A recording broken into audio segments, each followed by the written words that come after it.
with that, we're live. How is everybody? What's happening?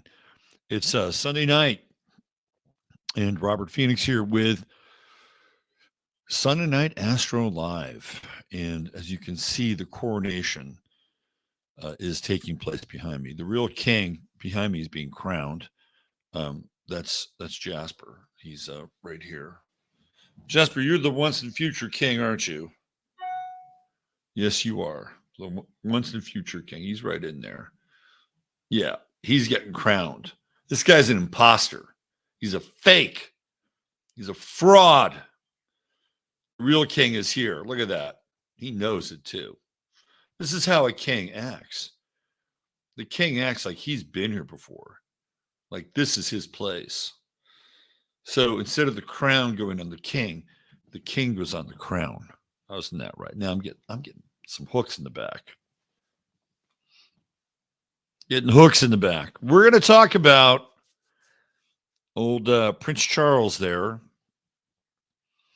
Really interesting. I don't know if you guys saw my appearance on or listened to my appearance on Clyde Lewis on and Ground Zero on Friday night. I was on there for 2 hours, and Clyde is a veritable treasure trove on Mr. King over here, and his son, and he and Tracy Twyman, the late Tracy Twyman, the late great Tracy Twyman, did exhaustive research on both Charles and William in their attempt to possibly pinpoint who might play the role of the Antichrist, or one of perhaps a number of them, but the most significant and maybe the last of the Antichrists.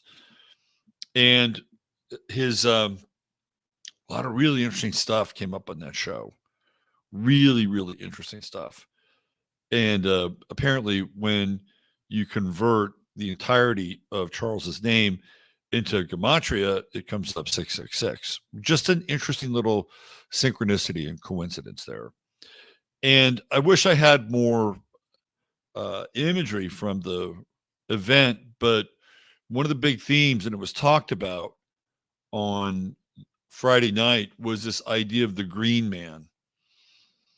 And the Green Man was all over the coronation. And there's a reason why. Charles is the Green Man. Charles is the guy who's going to deliver on climate change. But that is his stated role and goal. We're going to get into some interesting symbolism tonight with some of the numbers. The numbers are really interesting. The number 7 comes up quite a bit. Of course, 7 being a holy and sacred number. The number 7 comes up quite a bit. We'll talk about that. We'll look at Charles's chart. We'll look at the eclipse chart tonight. Well, actually, the post-eclipse chart with Charles and the eclipse. Very interesting. And there's a lot of really strange sort of syncs that of course are connected. They're always connected to this sort of thing. And we'll talk about those tonight.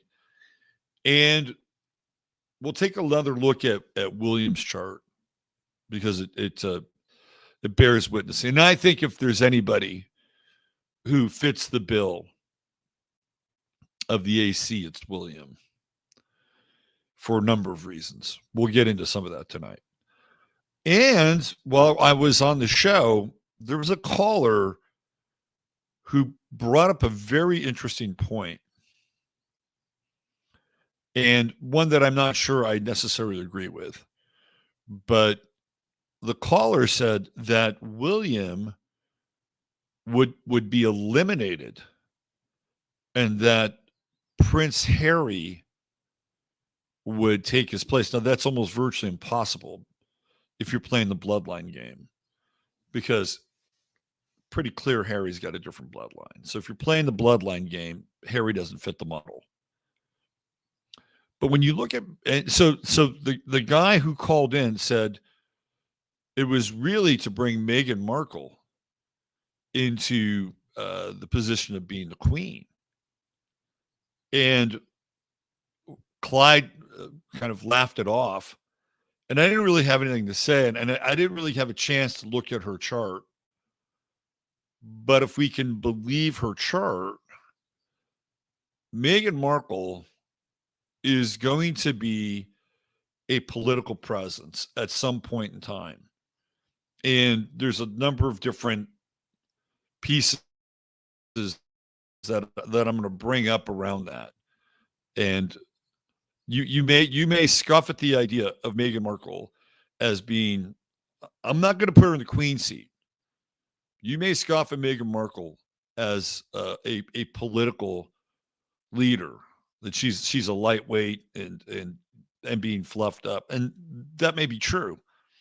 We've been ruled by a lot of lightweights, but when I looked at her chart and some of the correspondences with her chart and some of the noise around Meghan Markle as president of the United States, when I surveyed her chart, I thought to myself, there's a there.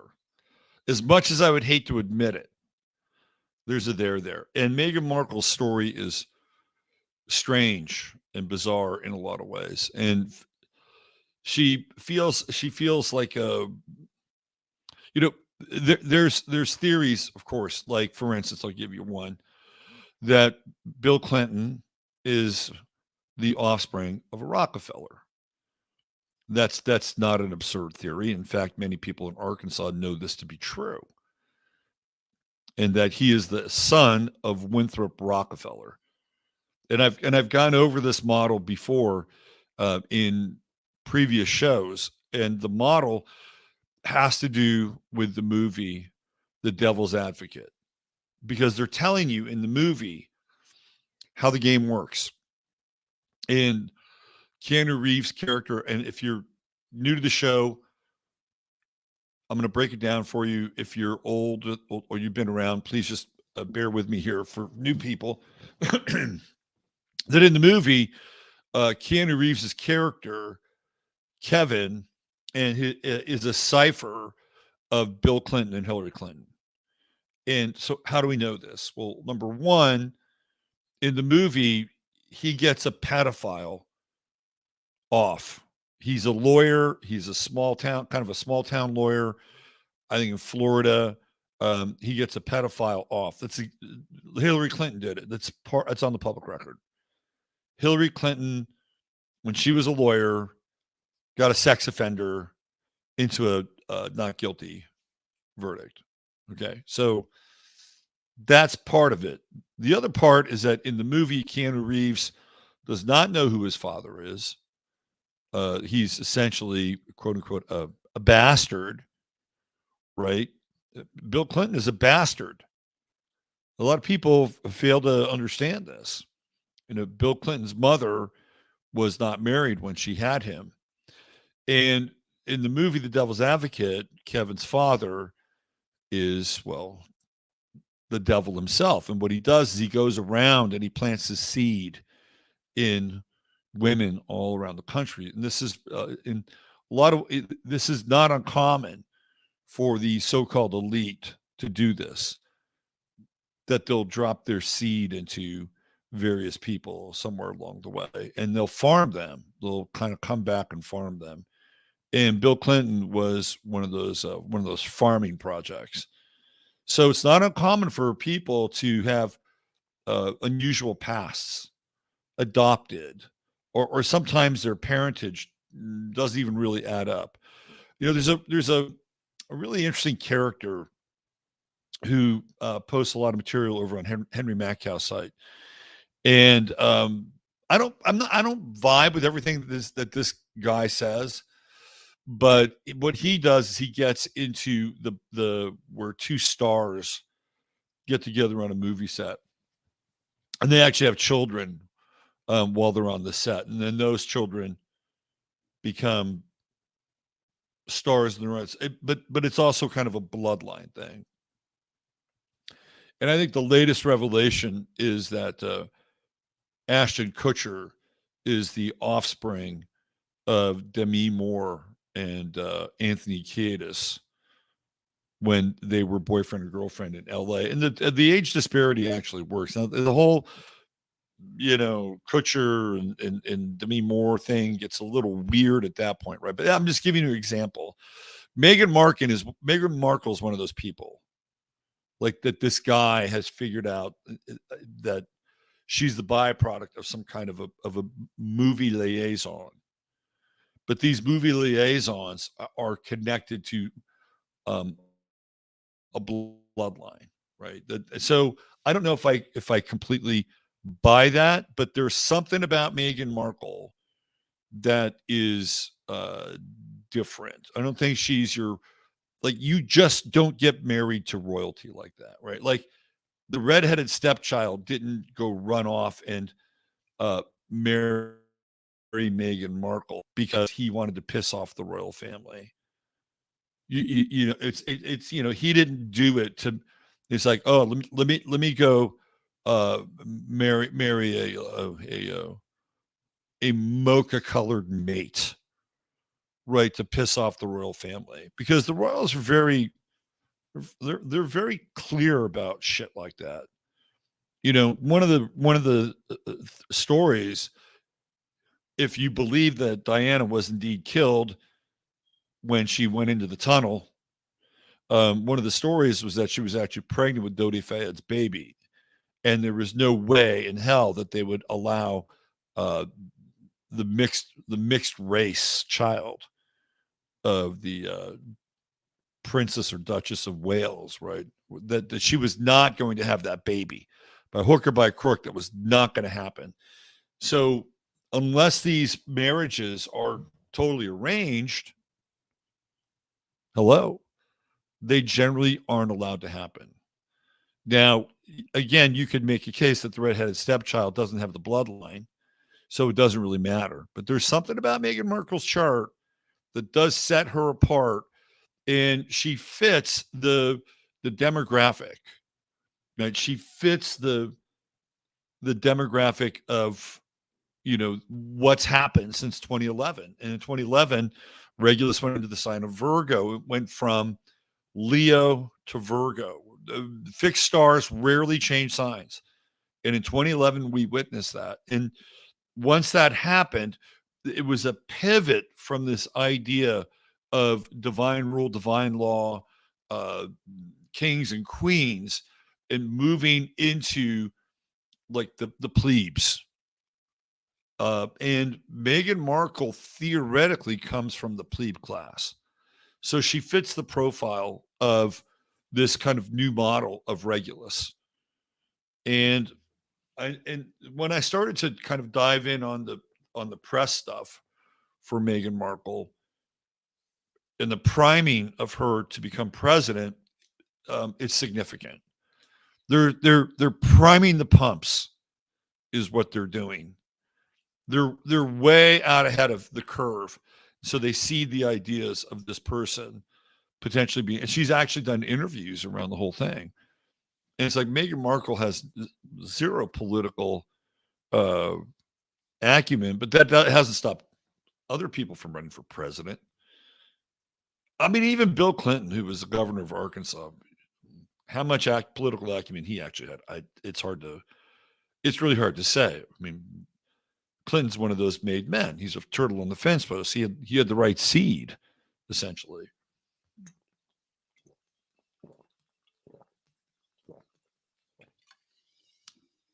I just saw Meghan wore a fake bump.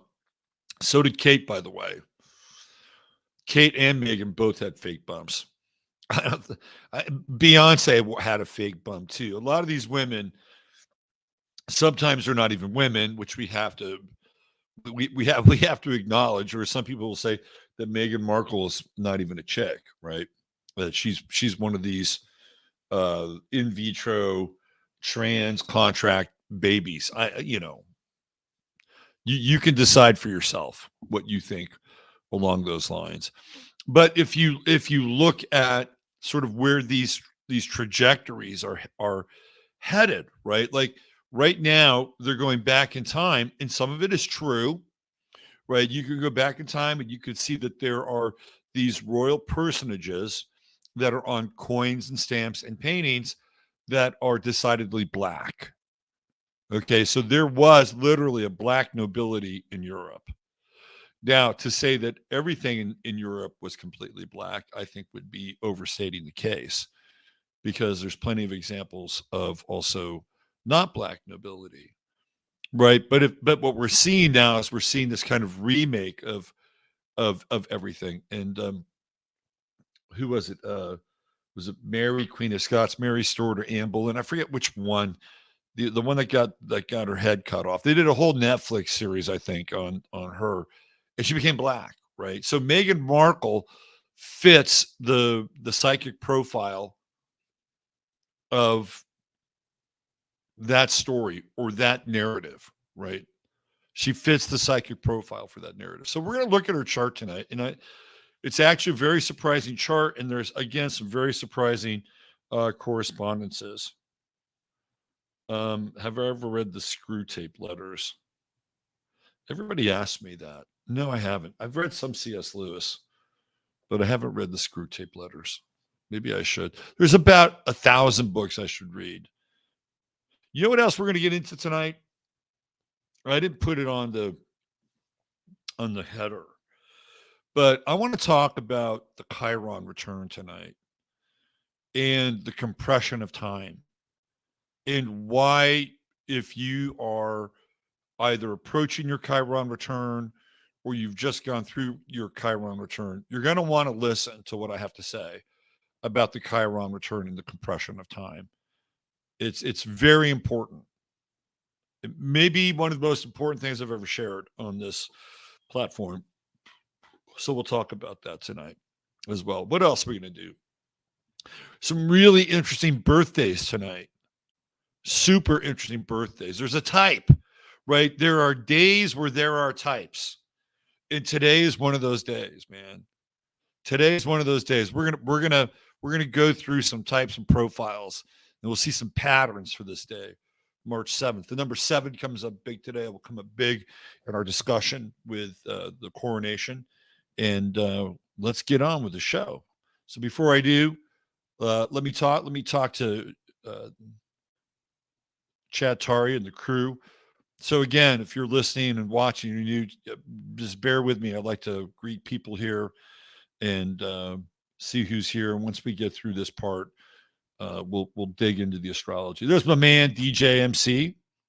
Had a great time with Brother Mike, and they should hire us to watch the next Warrior game. I mean, there was a common theme. We watched the game together, and they did win. The two other games that we didn't watch together, they didn't win. So I don't know. It's kind of hard to do now. There's a little distance between us. There she is, the lovely and talented one, Jonas, Dr. Jonas. Mercury is retrograde. There's still time to get your Mercury removed. Come on out to Austin, and let's get that toxic metal out of your mouth. Go see Dr. Joan. KC Gypsy Muse, what's happening? Peachy, yes, Peachy is she's on the block. Peachy's on the block. She's on the Saturnian square. She's learning from the king. She has to look up to him. I had a good talk with her, and I said, keep your eyes on him. Watch what he does. There's my man, Tomas T. Jordan. What's going on, Tom? The Shadow, Benito Diaz, is here. What's going on, brother? Let's see. There's my man, Ryan. Hello, Ryan. I have seen hilarious and actually done memes of the new king in the event today. They didn't have enough helicopters. They were short on helicopters. That's because they gave them away to Ukraine. That's why. Lena Broussard, what's happening, Lena? Mark S., my man. The cartoonist with a different kind of stroke. Maria Diange in the house. Hello, Maria. Wendy Eater, the beautiful one. Hi, Renee, back at you. Magic Cat. What's up, Magic Cat? Kelly B., one of our favorite Scorpios. A lot of Scorpios in this show. Does it surprise you? I don't think so. Let's see. Steve Borg Resistance. What's going on, Steve? SL Sully. Prosperity Now. Hanging Foundry. Who else we have? GGD. Hi, Gigi. Yes, the king. He is the true king. Until further notice. The queen is in waiting. You hear that, Queenie? She's not quite a queen yet. Let's see. Good show with Clyde. Clyde is a trip, man. Clyde is fucking brilliant. And I was on the show where everything was in a strike zone. That guy knew King Charles inside and out. And some great contributions from his audience as well. Let's see. Great week for my family. Grandson came on Wednesday at 7:15 a.m. Well, all right. Congratulations for the young man. Let's hope he inherits a world that is just, true, kind, fair, all those things, and at the very least, habitable. Let's see. Jay, what is Camilla's title now? I don't know. What is she? Queen Hussy? They both look like ghouls, didn't they? Sitting there. Ghoul, they were ghouls. Oh, the whole thing is weird, man. There's something weird. I'm gonna try to get into it tonight. I'm trying to reach down into the inner core of this thing. What I think is going on, to the best of my ability, based on the astrology. Look at that, Jones. Jones got the official title there, Queen Consort. I did not watch the coronation, but I'm looking forward. I'll do my best here. I didn't watch it all the way through, but man, the Green Man imagery is big, and it's May. You know what I have noticed? I talked about this on Clyde show. The queens are coronated in June, and the men are coronated in May. And now, there was some, I wouldn't say controversy, speculation is probably the better word. There was some speculation that Charles would have been crowned on the anniversary of the Queen's coronation. It would have been the 70th anniversary. Well, it was the 70th year, but it would have been on the exact day. So the number 7 comes up. It's a set, but they shot for the eclipse instead of the actual day itself. Cal, Mary Black. What's going on, Mary? Good to see you here. Good title, Cal. I like that. It's probably too Calmila. How about Calmila? Let's see. Sony's here. What's happening, Sony? Good to see you. Who killed their wife in a car accident? There's your answer. That whole thing was just so weird, man. I remember when it happened in real time. And back in the day, when you would get these news reports, pre-internet, that first hour after an event was gold, pure gold, because you get all these conflicting reports, and somewhere in the conflicting report, you could find these little things. You go, oh, what was that? And then all of a sudden, like, it would disappear and get memory hold. And the thing that I really remember most vividly around Diana is how she was able to walk out of the car. Like they, oh yeah, the Duchess of Wales was able to exit the car under her own power, and then she goes to the hospital in France, never to be seen again. And David Icke did a bunch of stuff on that really early on, and like the whole tunnel, and the tunnel is a temple of Venus and connected. There's a very interesting connection astronomically with the coronation, which I'll show you.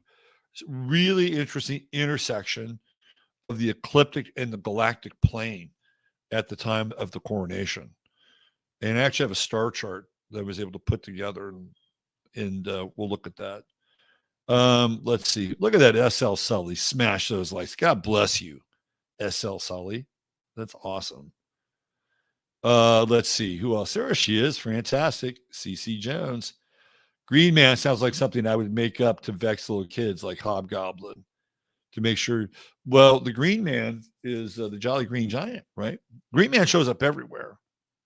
Jolly Green Giant, Shrek is the Green Man. The Green Man is the spirit of nature. The spirit of. I actually had an encounter with the Green Man one time.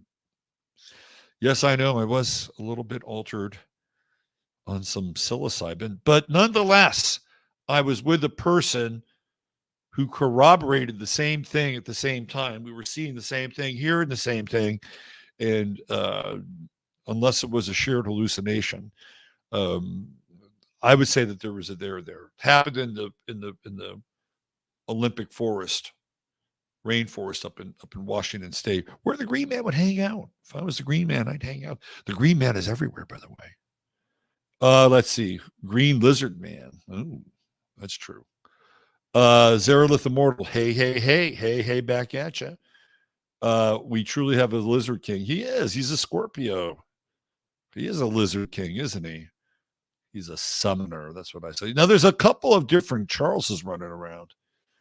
My friend Paul over in England sent me a number of pictures. We've talked. I mean, I've talked about this on the other show. Like they all have doubles and triples, and who the fuck really knows who these people are, right? That's why, like when Hillary Clinton was running for president the first time against Obama, she was actually spotted simultaneously in New York. Like she was in one place in New York, another place in New York. She was fundraising. And there were a number, what are you doing here? You aren't supposed to be over there, right? So we know that they have doubles. Do they have clones? Maybe. Do they have people in latex? Right now, it's probably all the above. They've got all this technology at their disposal. And there was even a pretty famous video of Charles showing up. I think it was in Dubai as a hologram. Like, how many times are we actually seeing holograms with people? We don't even know it. We got to throw that into the mix as well. So we're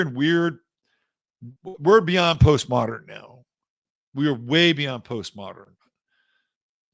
All right, let's see who else do we have here. Claire Guest, the Green Man. This is why my husband's phone was flashing green strobe when his phone was charging us. It was spooky. Oh, the Green Man, the Green Goblin. Diane Evans. Hi, Diane. Good to see you. Who else do we have? The Royals pay to play. Yes, indeed. I have an old plaque of the Green Man. The kind of Green Man is cool.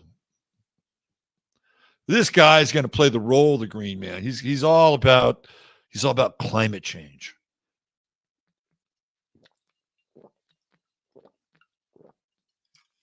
He's very serious. He wants to reduce the carbon. We all know what that means. Tondar. That caller was wrong because it goes to William's children, George and Braden. Yes, the caller was wrong. I agree with you. And I don't even think Harry's bloodline. And who the fuck knows with Kate? I mean, come on. That woman, I covered that. There was something I spent a lot of time with. Fake. I think they have surrogates. That's what I do. I think they have surrogates.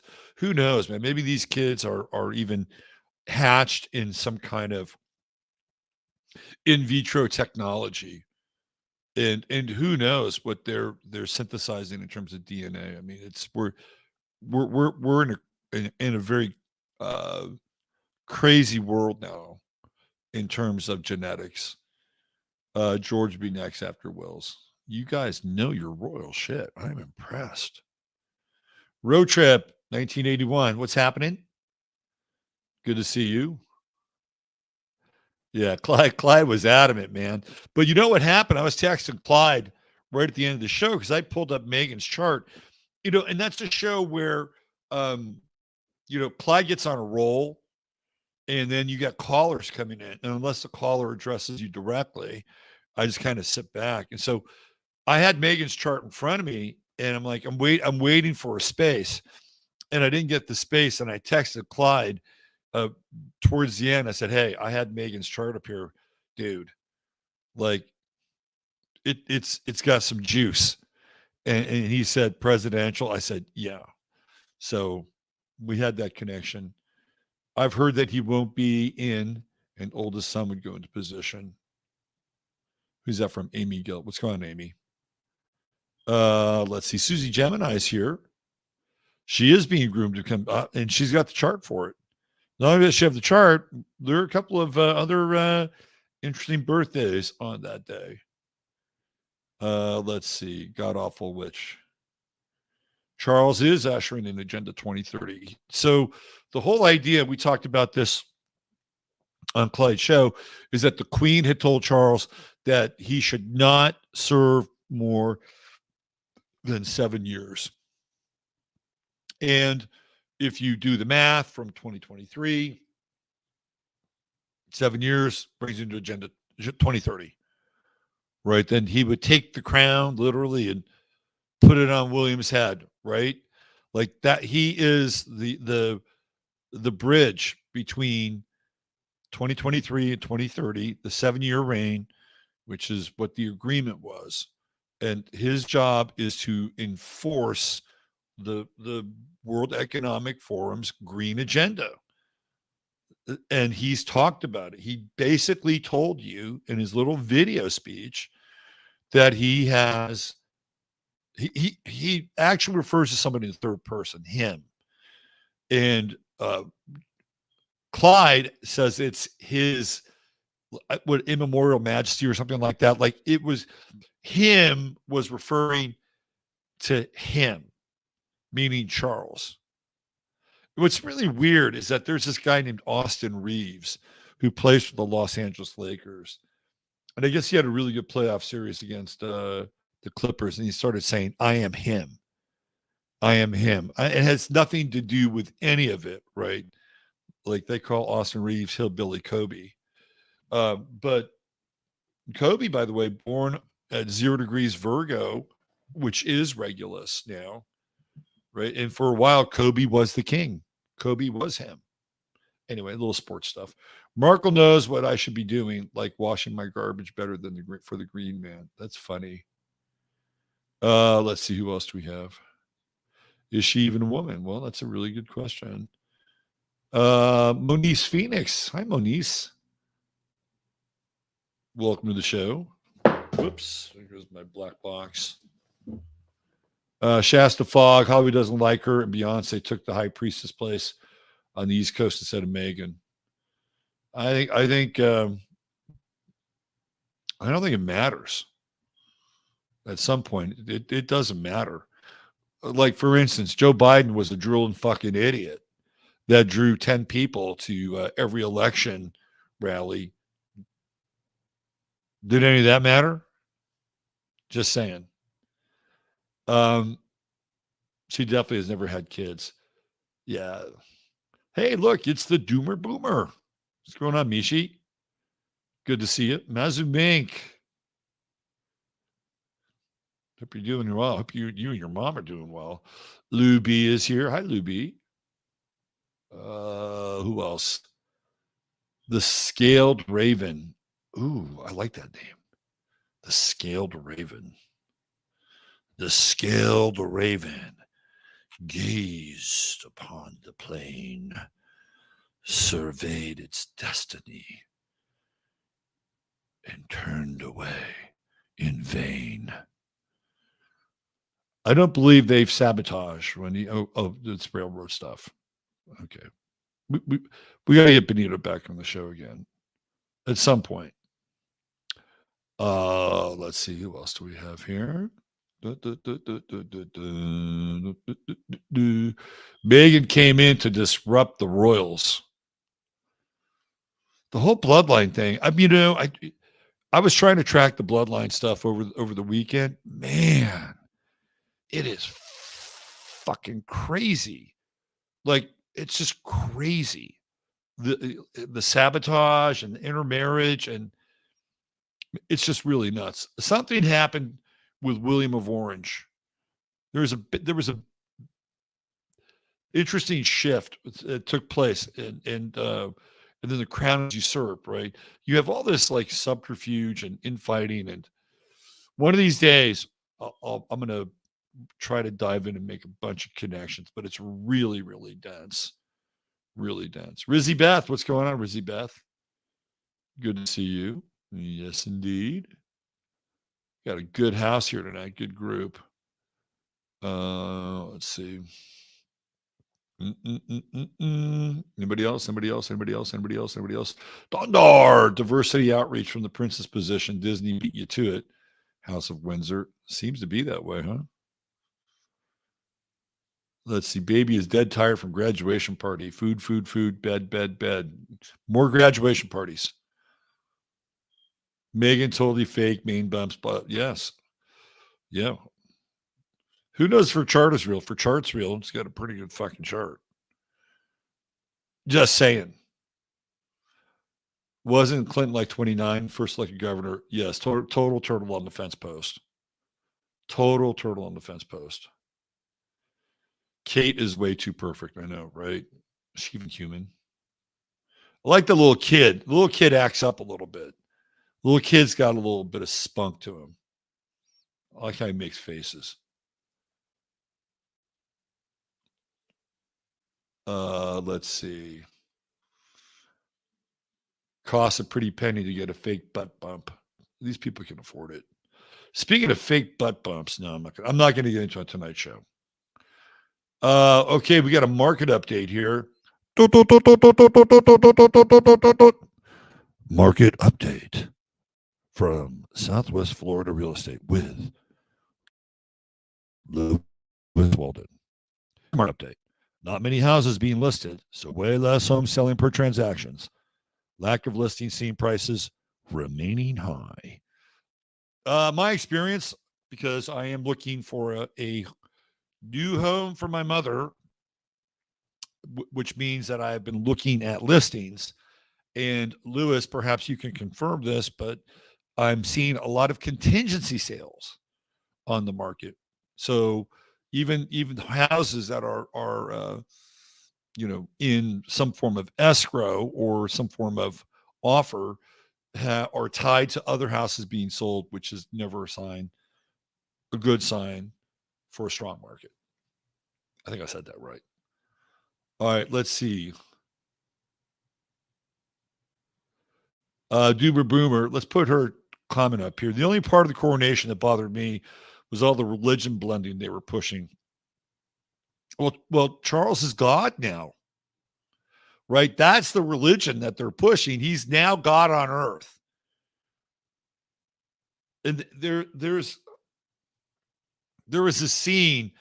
I think it's right. I mean, look at him. There's something there. Like this whole scene, it's almost like he's a vessel that's being filled with something, right? Like it's weird. There's something very weird going on here. Remember, this guy was the best man at Jimmy Savile's wedding. Keep that in mind. Speaking of underworld. Let's see. Let's get rid of that. Who else do we have? Anybody new? Christine Mose. Trolls in the house. We got the wrenches. User 13 checking in. Oh my, I'm in my Saturn return, but Chiron. You know what? I'm gonna be honest. A lot of times I'm aware of what I do when I'm on a show. I thought it was good on Clyde. I wouldn't say I was great. It was a great segment. I would agree with that. And it was a group effort. I mean, there were some really good callers that were on that 2-hour show as well. Let's see. Who else do we have? How's my mom? That's a loaded question. Thank you for asking. Man,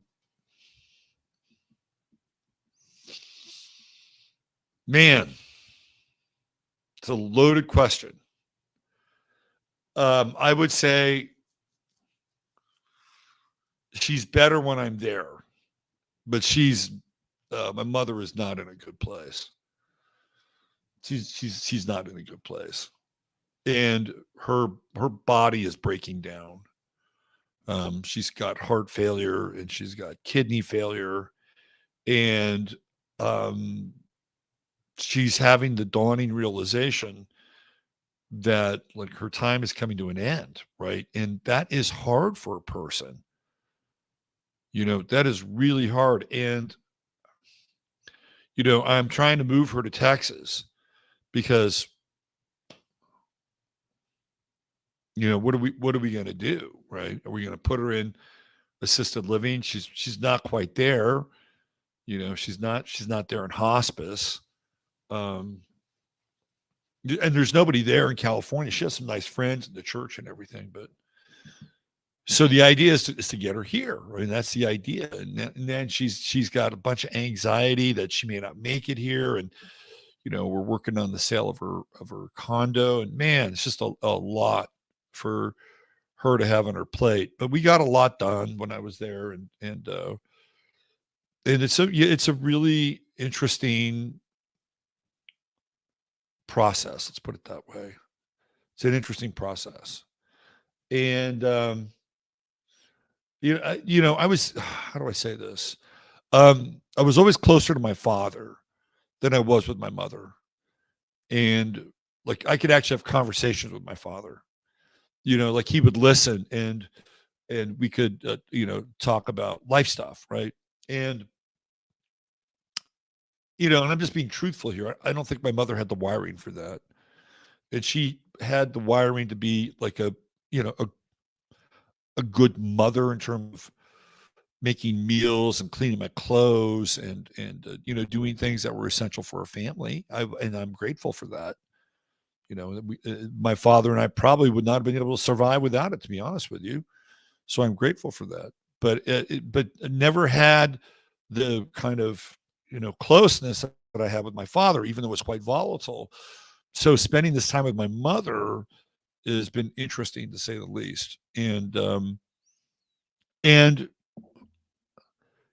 for a long time, she didn't really know what to make of me in terms of like all this, right?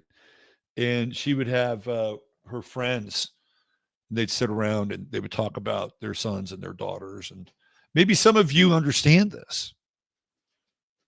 And their sons and their daughters had relatively like normal lives, and they had normal jobs and normal families and normal vacations, and then it would come to my mother, and she didn't know how to talk about what I do, and she didn't have the wiring for it, and I think it was difficult for her. I mean, in a lot of ways, I think she would have been happier at a certain stage with somebody who was quote unquote more normal, and who had a normal family, and did all the normal things.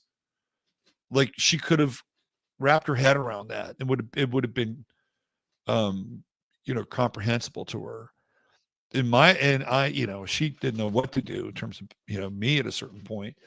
But what's interesting now is that, not that she didn't love me or didn't like me, but now that we have this really intense kind of focus together, her attitude and her perception of me is changing quite rapidly. Not that I'm looking for it or anything like that. I'm not looking for it. But it's sort of like, how life works, right? The veneer of life, or the friction of life rubs the veneer of existence away. And then when that happens, you are kind of left with what's real. And I think that's taking place, which I'm actually grateful for. So, but it's not easy at all. Thank you for asking. Let's see. Elizabeth's in the house. I'm so glad Chiron's moving off for my return. I can't even say how happy I am. We'll get into the Chiron return tonight. It's an important, and it's really been at the forefront of my consciousness over the last week, because I've been thinking a lot about time and how much time we have here on this planet as humans.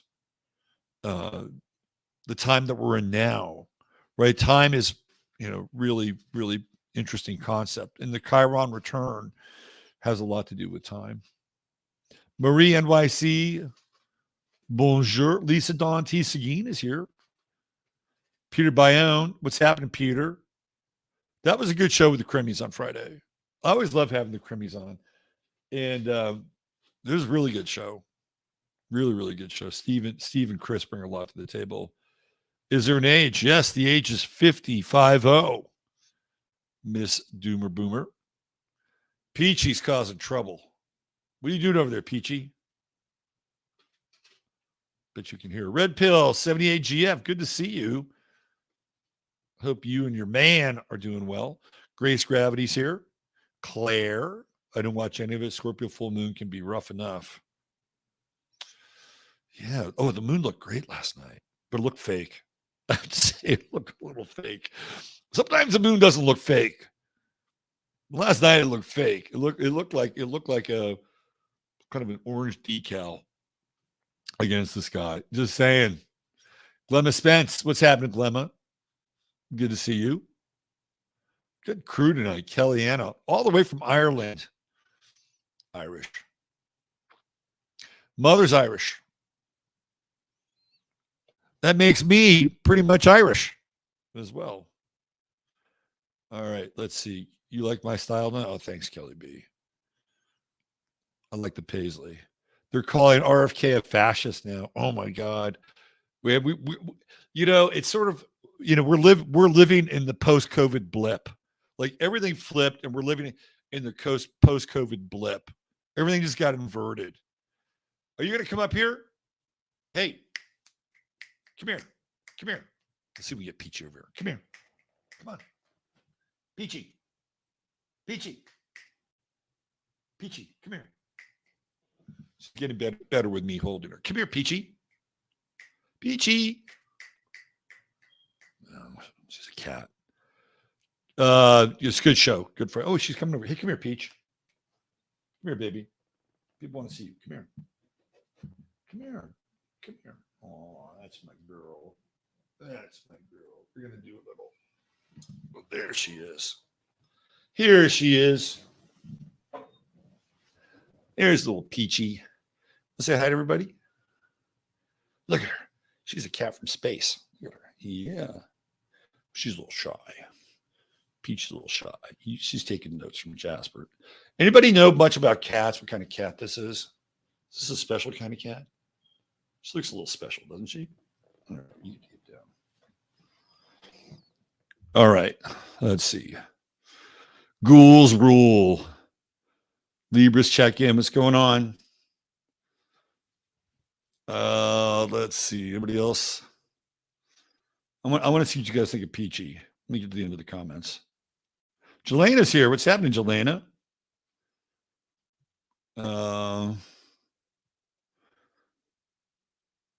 Let's see.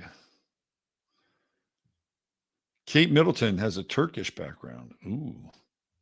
Road Atlas, Pod People. Yes. Catherine Rosen. Hi, Catherine. Boy, the group has really grown here.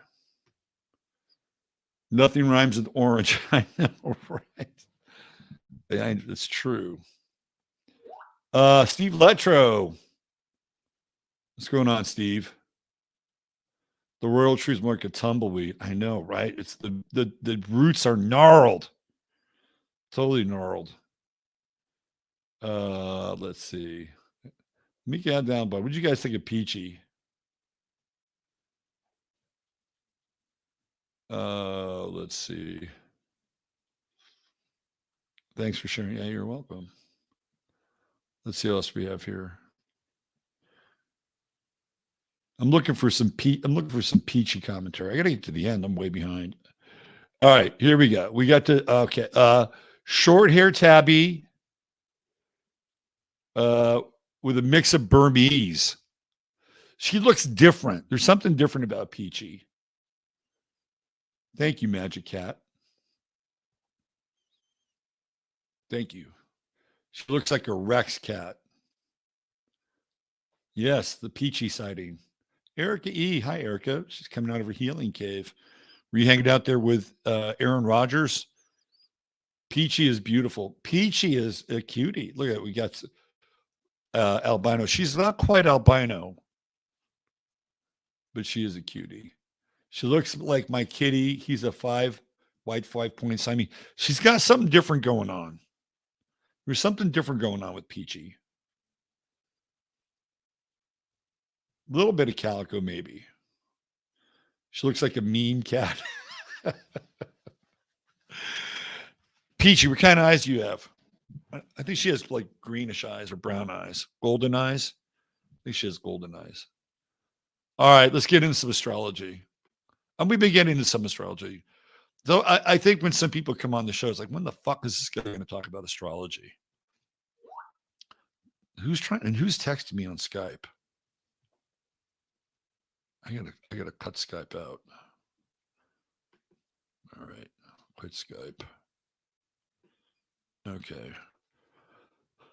I've got Jasper's claws in my back. Jasper, let go.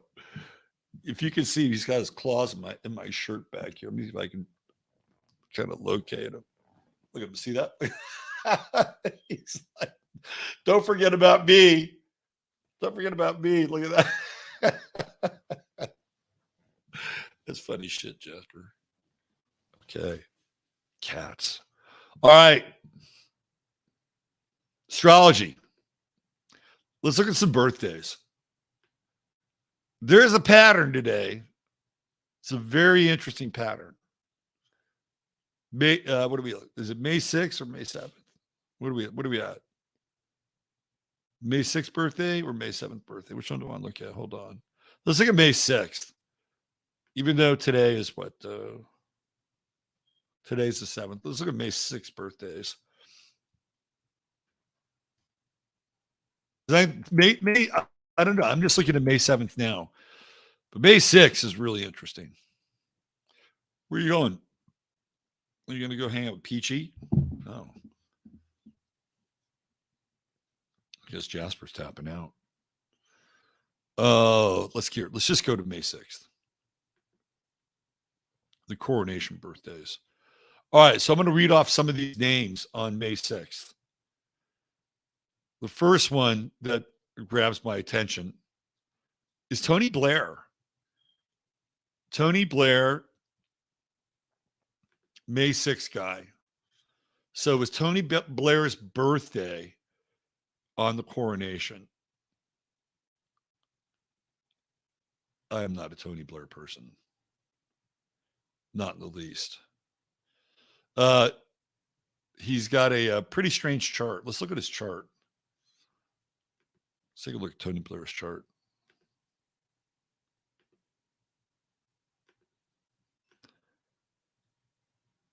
Of course, he's a Gemini rising. I think Tony Blair has a streak of perversity in him. He's got Mars right on his ascendant in Gemini. Just saying.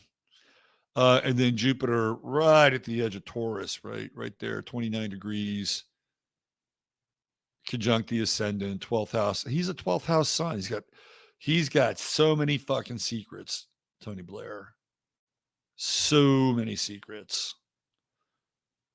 It's interesting.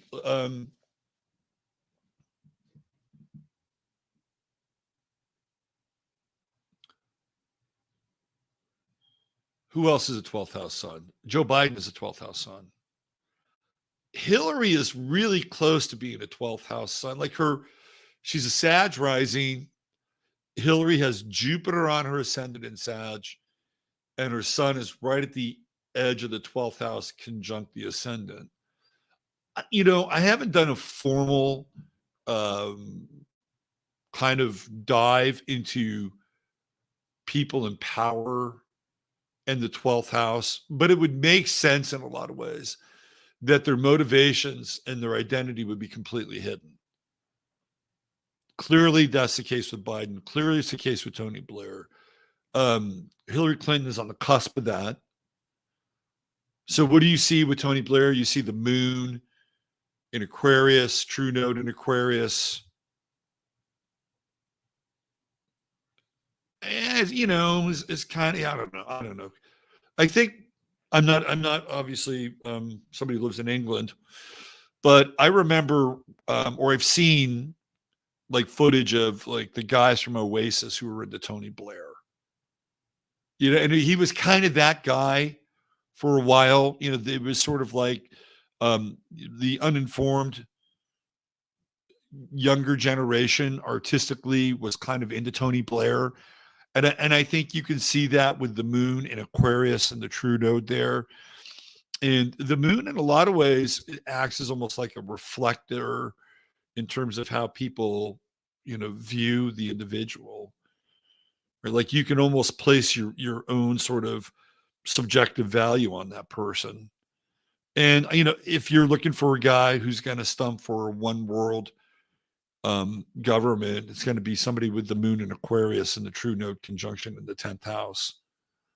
And his midheaven being at the kind of the end degree of Capricorn at 26. And he's got that Saturn Neptune conjunction. Look at that down in the 6th house. Wow, that is just weird. What was going on with Tony Blair and his father? Right, Saturn is the father. Then you got all the oppositional stuff in Aries in the 12th. I would say that Tony Blair is somebody, whether it's incestual or through some order, Tony Blair's been violated. You can see it here. Like you can see the Saturn Neptune conjunction and the blurred boundaries between authority in his chart. And then on the opposite side in the 12th house, everything is hidden. Venus in Aries, Mercury in Aries, you got that opposition going on there. And then let's throw in Uranus and make it kinky and weird. Tony Blair is a guy with a lot of baggage. You don't know Tony Blair. You think you know Tony Blair. You don't know Tony Blair. Just saying. Strange cat. Strange cat. And lots of secrets. Lots and lots of secrets. Lots of money. Yep. Lots of money. Even Pluto in the 5th house. You know, Pluto, of course, being in Leo. In Leo, we deal with the father, but here it's kind of transgenerational. All Pluto and Leo, all boomers have to deal with this image of the father with Pluto and Leo. Even though the fathers during the time that they grew up were not Pluto and Leo. Like, for instance, Ward Cleaver was not Pluto and Leo, but Ward Cleaver played a father that the boomers grew up with, or Ozzie Nelson. But, you know, as time wore on, those fathers got less and less. They became more and more ridiculous.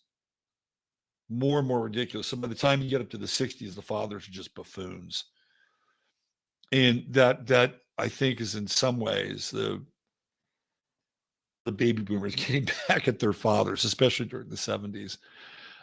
You don't know Tony Blair. This guy's got heavy baggage and a lot of projection from a collective standpoint. The moon in the 10th house, sometimes it can be very scandal ridden.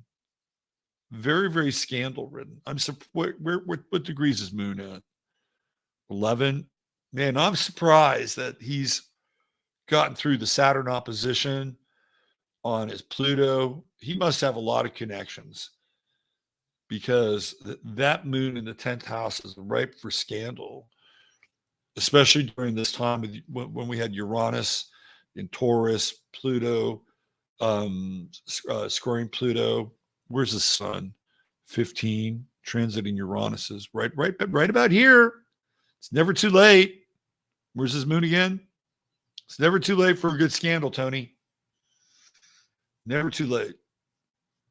All right, so that's Tony Blair. It's his birthday. Who else? Let's see.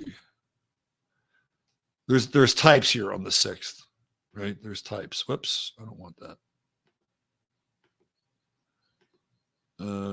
Here we go. Come on. All right, so we got Tony Blair.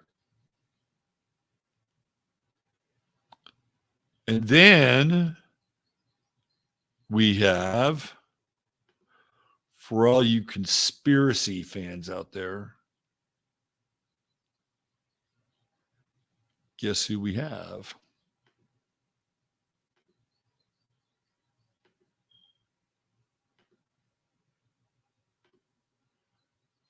Bill Cooper, Mr. Behold the Pale Horse. So May 6th, we have Tony Blair and Bill Cooper, and there's one more for the trifecta that's coming. So Bill Cooper, a very interesting character, Sun in the first house, Taurus.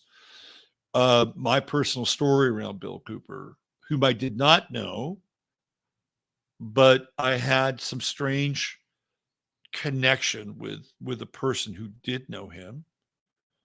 And then I had kind of a strange synchronistic connection with the Bill Cooper event, which some of you might know, but in case you don't, I'll tell you again. So it was during Gulf War I. I was working at a restaurant in Olympia, Washington, and it was in the morning, and I was running around scrambling for a banquet. I was a waiter. And on the radio in the kitchen, it was the local AM station. They were interviewing this guy. And at that time, I'm having my big time cracking open the mind red pill moment. Like the Gulf War just cracked me wide open in terms of what was going on, Bush's speech about the New World Order. I started to dive into that stuff in a really big way. So I kind of, been paddling around that for a while, and then that happens, and then it's the thunderclap. And then so I hear this guy on the radio. Well, I'm, prepping and everything. I'm like, fuck, this guy knows what's going on. Who is this guy? And then the host of the show says, we're talking with William Cooper, retired naval, and he's going to be at Evergreen College this weekend, and he'll be talking about what's going on with the war in Iraq and more. I'm like, I'm there, right? So I got tickets, and I went to go see Bill Cooper. Now, this is really early on in the Bill Cooper story in a lot of ways.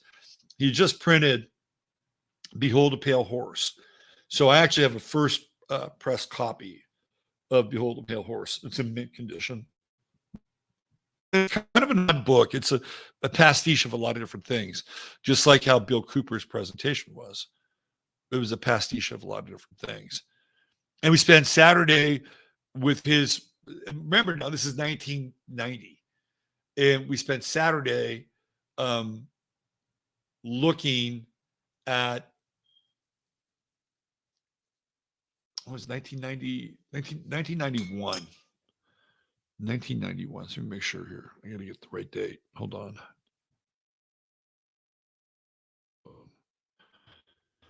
As you get older, is 91. My bad. As you get older, the dates become fuzzy. 1991. And the world is just going off, right? It's just going off. Where's my StreamYard? Here we go. Okay, there it is. All right, where's Bill Cooper's chart? Let me get to his chart. There it is, right? Nope. Right there. There it is. Okay. So the first day, it was 1991, and he had a copy of the Zapruder film, and he had like the highest and best definition / technology at the time, rendered the film, increase the size without too much of a loss of compression. It was some Japanese company. So we spent about half a day looking at the Zapruder film.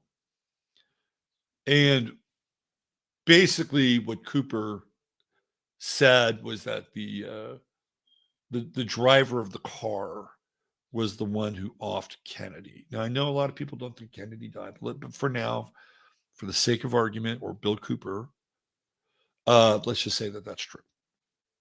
But we spent most of the day getting into that.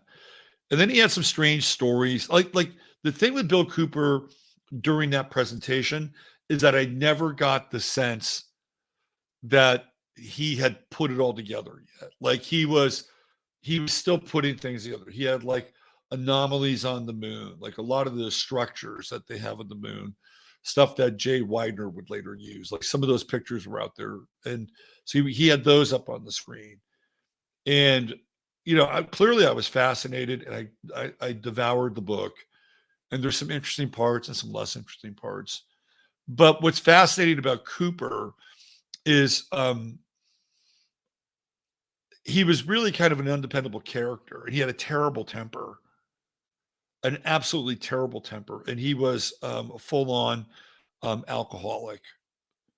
And he had this idea, like Bill Cooper was kind of ahead of his time, and he had this idea of creating like 50 to 100 watt AM radio stations all around the country, and that those radio stations would form a network where he could syndicate his show the hour of the time, and he could also have other people use those radio stations. And that would be like the pirate network.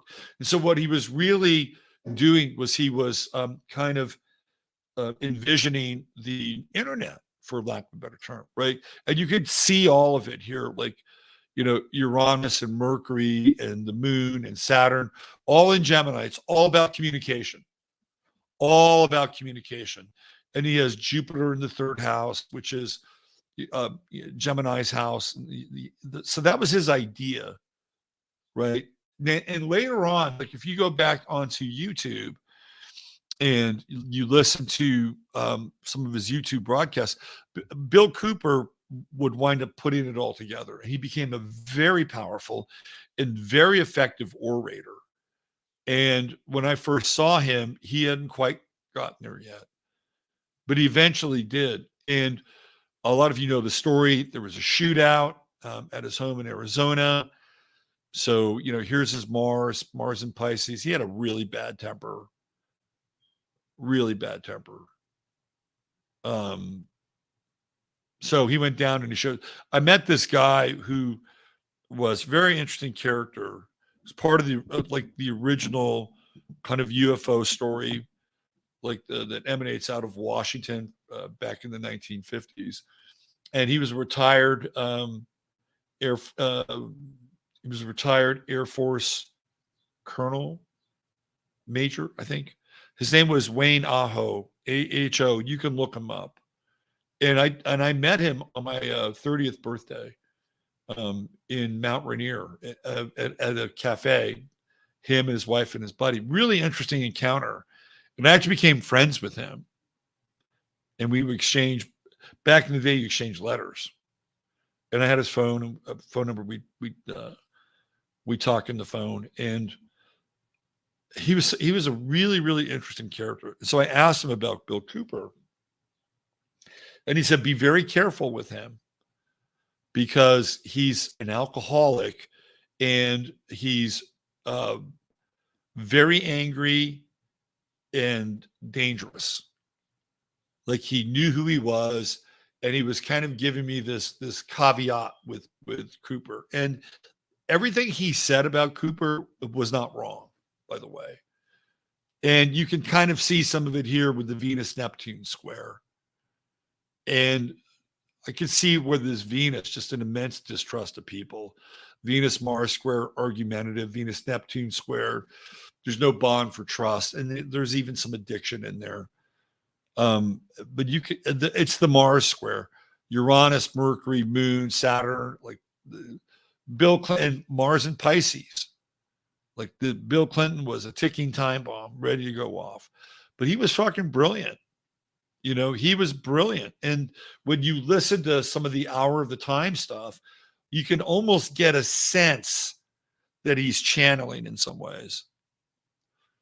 And one of the people that he was, trying to warn us about was Alex Jones, right? And what's really weird is like there's this strange kind of passing of the torch. I think Bill Cooper was on Alex Jones' show once, and he warned people about Alex Jones. And Alex is an Aquarius, and so Bill Cooper's South Node is an Aquarius, and he was like, that's the kryptonite zone. Very interesting character. I would say that he's explosive. Bill Cooper was explosive, controversial, fixed in his perspective. I would also say very patriotic and very American. Jupiter in Cancer, conjunct the IC, like this is his home, and He has very patriotic and very Cancerian feelings about the place. He could get on a roll. He could definitely get on a roll. But at the end of the day, he fought the law and the law won. There you go, Bill Cooper. All right, let's go into another personality here for this day. Very interesting personality. Let's see. Who would I have? Yesterday was Willie Mays' birthday. By the way, Vida Blue died. Vida Blue, one of the few, I think there's only 11 players in the history of Major League Baseball that won both the MVP and the Cy Young. And Vida Blue did that. Yesterday was Sigmund Freud's birthday. All right, so check this out.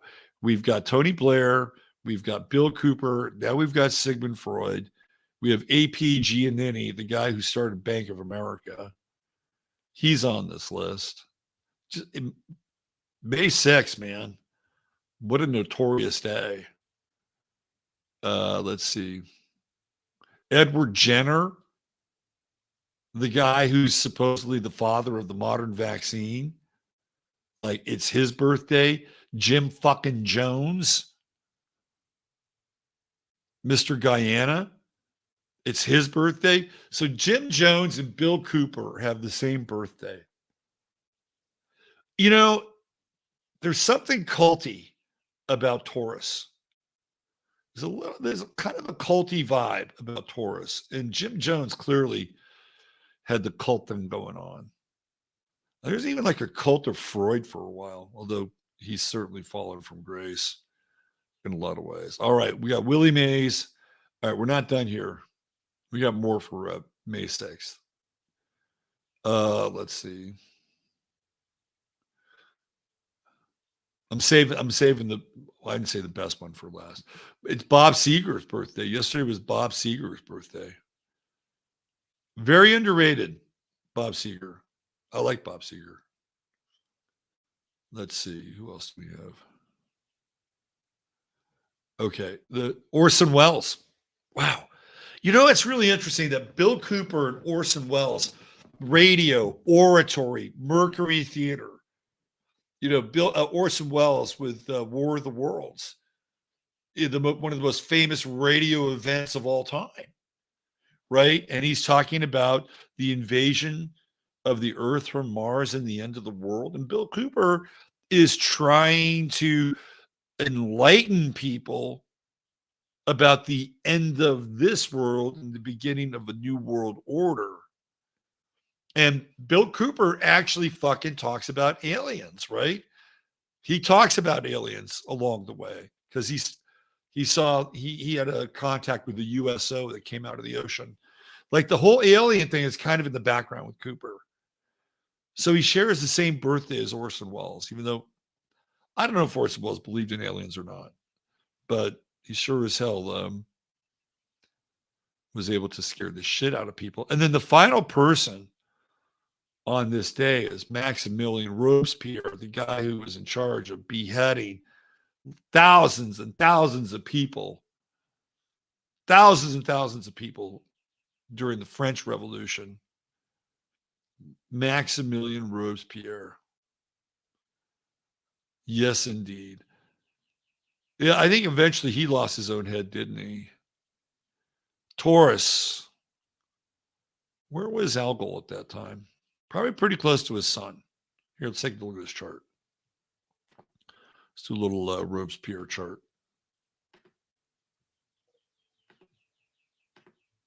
Here he goes. Like, so look at the Mars Neptune. We've looked at his chart before. And the Mars Neptune conjunction really is about the dissolution of the monarchy using violence and force. You can see that there, right? It's right there, Mars Neptune. And he's got that sun square to Mars. This dude had a vendetta. Robespierre had a fucking vendetta. You can see it. Like, it's in his chart. And he was, I think in a lot of ways, he was a weak man, but he was a ruthless man, right? Sun Mars square, but it's trained on the royalty. It's trained on the crown. That's Leo. And he's got this Jupiter Pluto conjunction. He was a lawyer. Jupiter Pluto conjunction. And he is going to replace the monarchy and the religion of the monarchy with something new, right? But it all eventually backfires. Pluto Jupiter conjunction, man, this guy could probably make up anything he wanted in terms of crime against the state and justify it. He was very powerful. At one point in time, Robespierre was probably the most powerful person in France. You know, he had those other scoundrels of the revolution with him, but he was the most powerful. And you can see that Neptune, Mars, trining Pluto, Jupiter. He could get people to do things either out of a persuasion or coercion, fear. He could get people to do things. He could fearfully motivate people, but there's also probably a part of him that could be strangely inspiring too. Like I'm sure if he got on a roll with his revolutionary rhetoric, you know, again, it's kind of culty.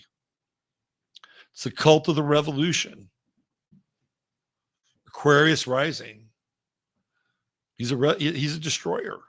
This is what he's here to do. And that intercepted house in the first house, Saturn, Uranus, kind of the hidden motivations here around everything.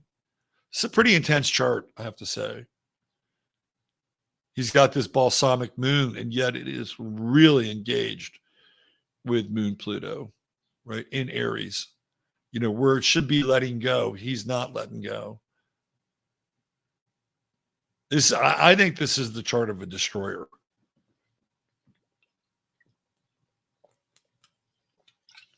And that's exactly what Robespierre did.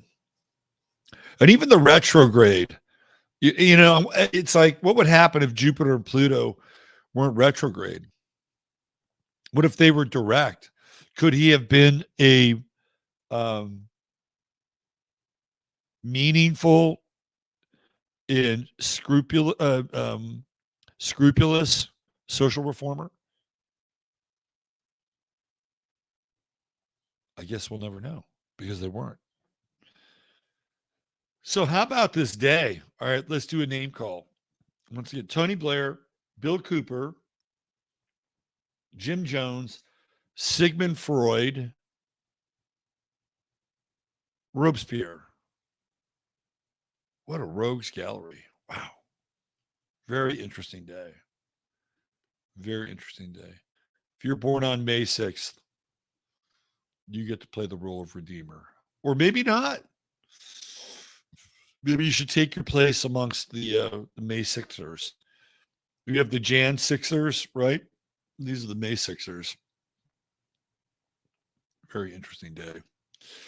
Okay. Why don't we talk about Chiron and the Chiron return, and then we'll get into the royal stuff. I think it's a good bridge to get into to the Chiron return.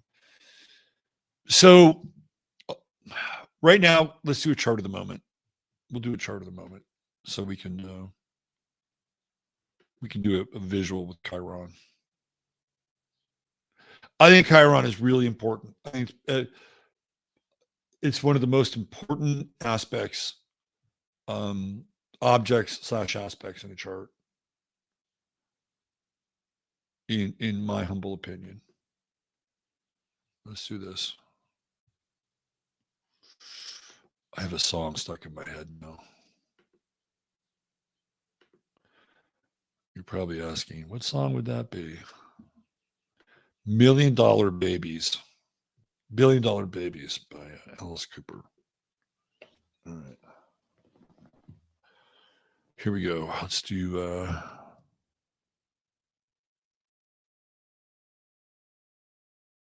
right. We'll chart of the moment here. And here we go.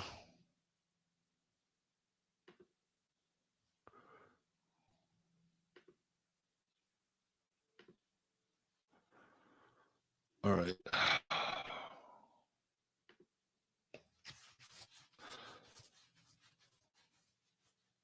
All right, so let's get a visual of Chiron. And Chiron is one of my favorite things to talk about, explore, dive into.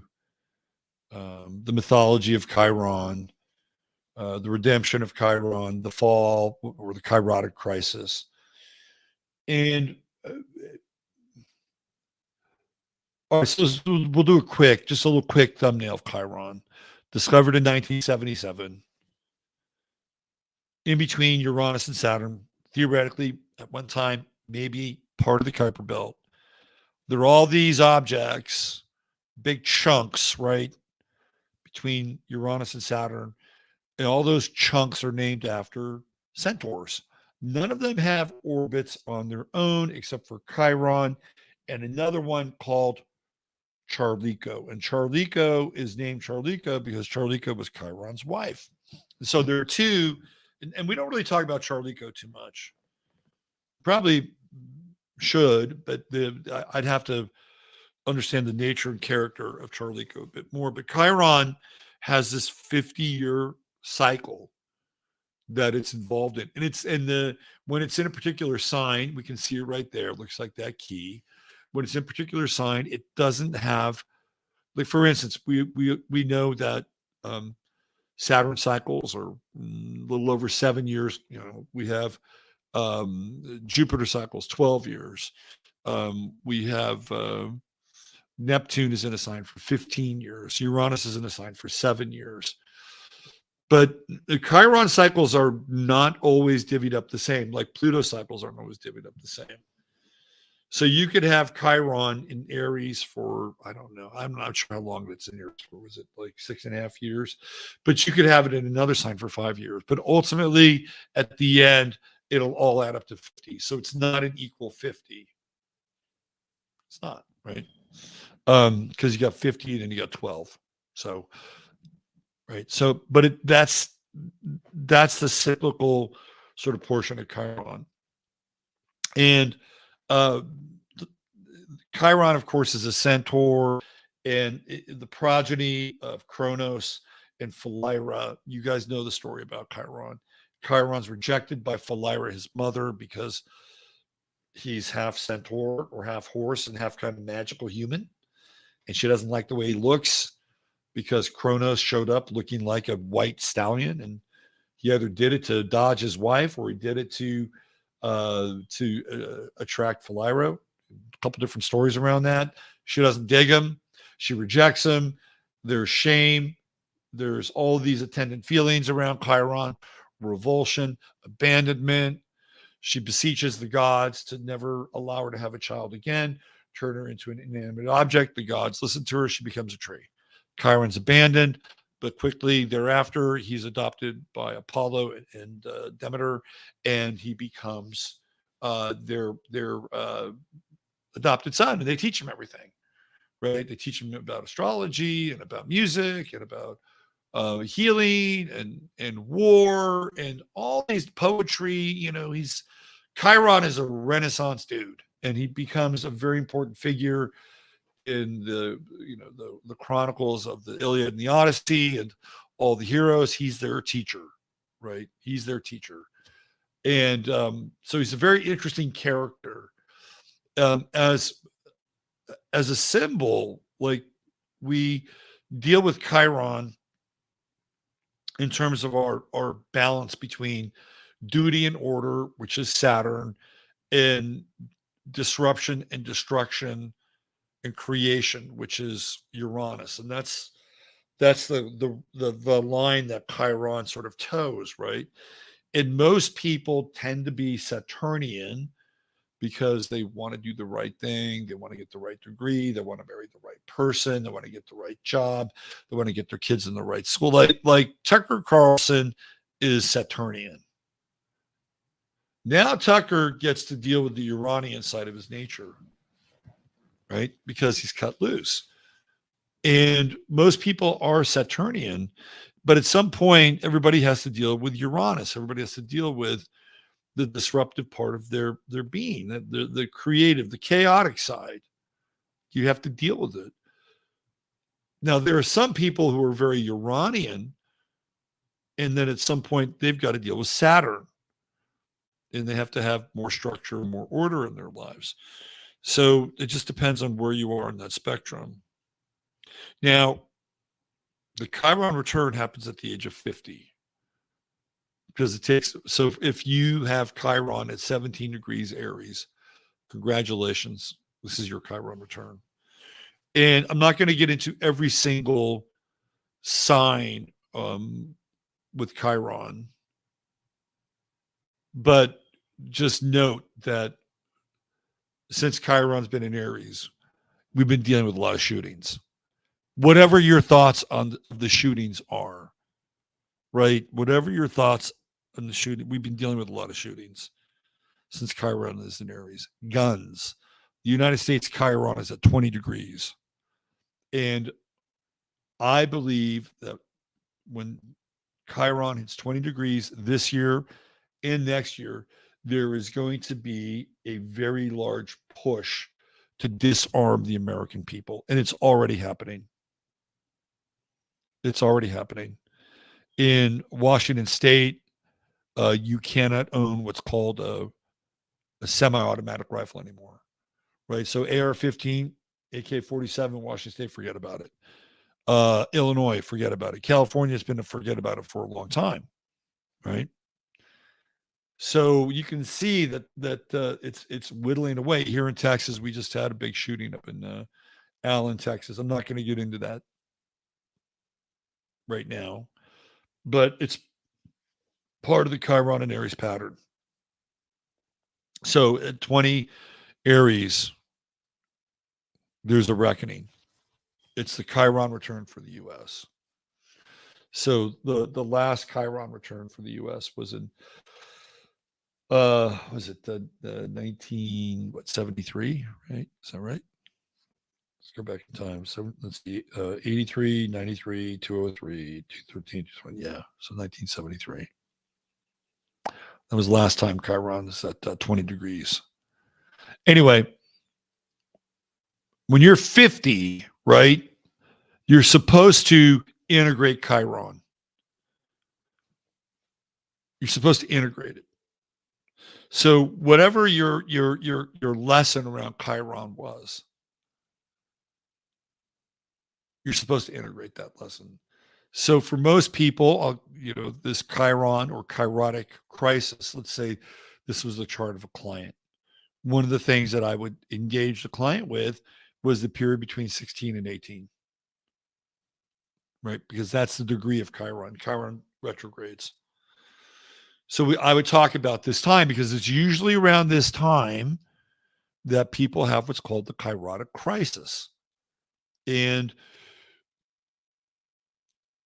I think of the chirotic crisis as kind of like the fall from Eden in some ways. It's like all of a sudden you realize that you're different or your life has been changed fundamentally in some ways, right? For people who are quite young and Chiron is at 0, 1, 2, 3, 4, it can be really hard to remember those things. Sometimes even being born could be related to a crisis, birth crisis. Maybe something happens during the birth.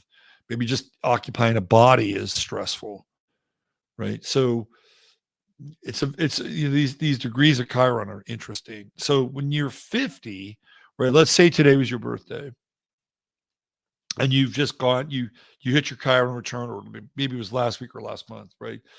So the idea is that you integrate that, like you're no longer theoretically a fragmented person, that this wound that has been initiated at a certain point in time in your life has been healed, right? And if it hasn't been healed, by the time you get to your Chiron return, you're going to have to heal it.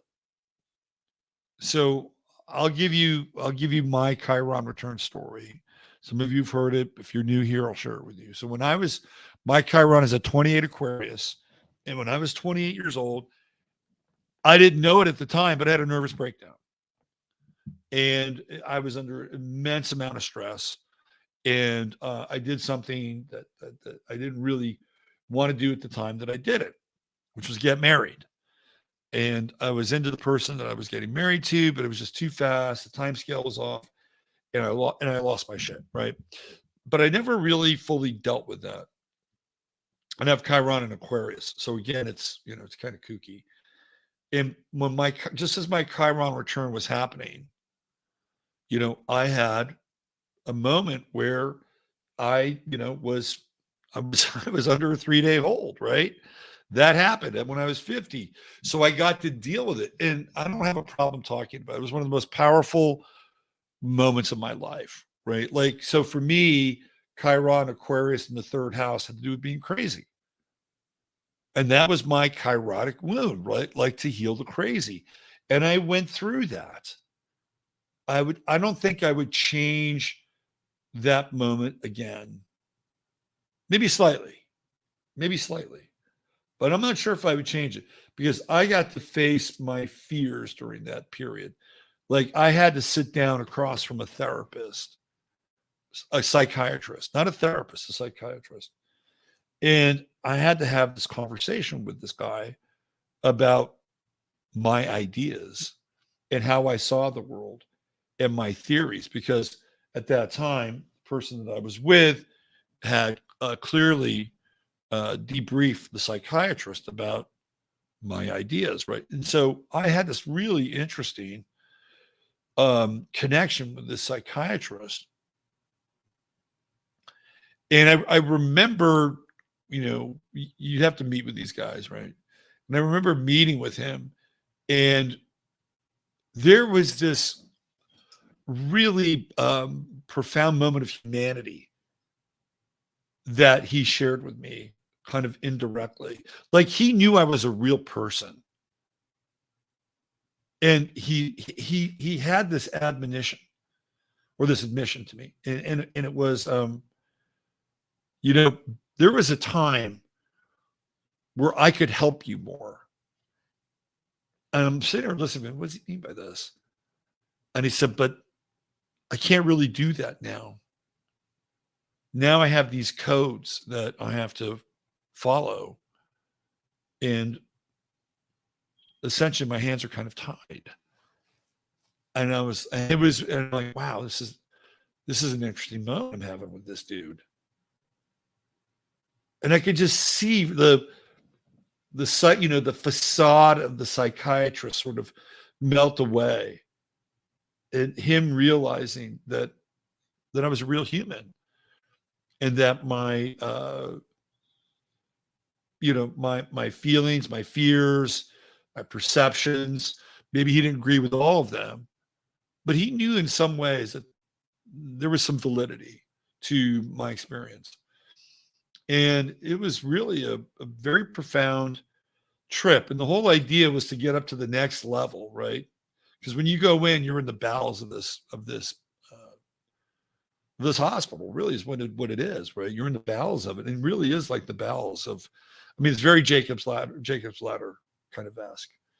And so the goal is to get to the next level. And so I got to the next level, and it's like it's like going to heaven. Actually, once you're out of the linoleum and the fluorescent lighting, it's like going to heaven. And it's hardwood floors, and there's windows, and it's warm. And I became, friends with, very briefly, but I became friends with the guys who were the on-call nurses. And, we're having conversations. We're talking to guys. Say, hey, are you basketball fans? Yeah, I love basketball. So you want to watch the Laker game? And I said, yeah, I'll bring the TV in. So we watched the Laker game. It was the playoffs. So we watched the Laker game. And it was really interesting. It was an interesting time. It may not have been the playoffs. I think it was still the regular season. But I hung out with these guys like I was just hanging out with my buddies. And there was this kind of moment of integration that took place. And I knew from that point forward that life would be, it wasn't like my problems were solved, but there was a big piece of me that I had retrieved during that moment in time, or those moments in time. And that's what happens with the Chiron return. Right? You reassemble parts of who you are so that you can become an integrated and individuated person. And every Chiron has its own flavor, right? Now, here's the time part. And so if you are just going through your Chiron return, or you're about to go through your Chiron return, please listen to me. This is very important, because once you hit 50 and you go through your Chiron return, you're still relatively young. You still have, hopefully, your body and your brain and your wits about you, right? By the time you reach around 63, 64, which is kind of where I am, you're going to go through what's called the Uranus square. And the Uranus square is a pivot in the chart, right? You're pivoting from the work that you've been doing to another kind of period or phase in your life. So right now, I'm getting ready to go into this pivot. And in a lot of ways, I think dealing with my mother is kind of symbolic of it in some ways. And we all go through it, right? We all hit this pivot around 63, 64. So let's go back and look at that Chiron return. When you experience a Chiron return at 50, you essentially have 12 to 13 years of fully individuated and integrated potential. Okay? 12 years. It's the same number of zodiacal signs. It's the same number of houses. 12 is an important number. You have 12 years to burn on your Chiron return. Okay? So do not sleep on turning 50. This is very important.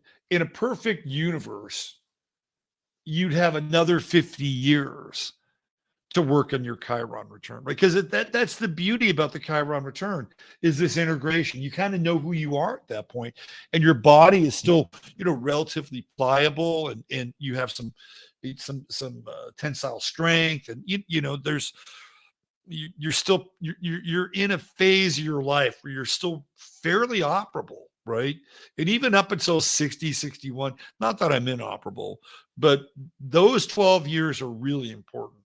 Like I said, in a perfect world, we'd have another 50 years to work it out, because something goes off in your brain with the Chiron return. There's this integration piece, and whatever was the thing that was your wound becomes healed, and you get to teach through that wound.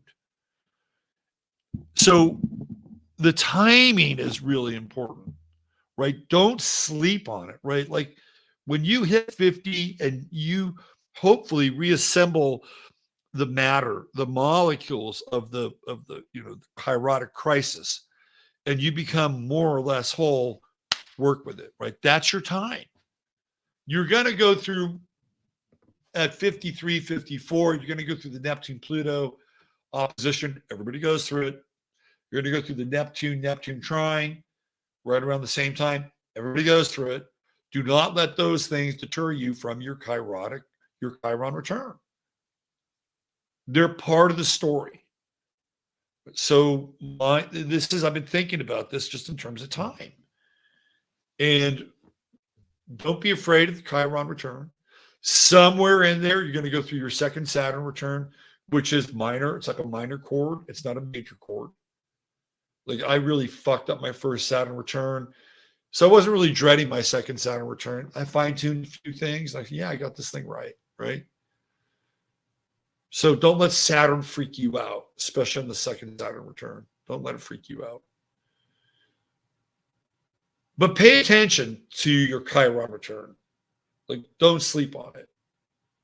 Like, once you go through that process, roll up your sleeves and get to work, because you'll have the optimal physical, spiritual, psychological, and emotional capacity for a little over a decade. Because when you get to the Uranus square, it's time to pivot, right? You can still work with Chiron, but you have to make a pivot.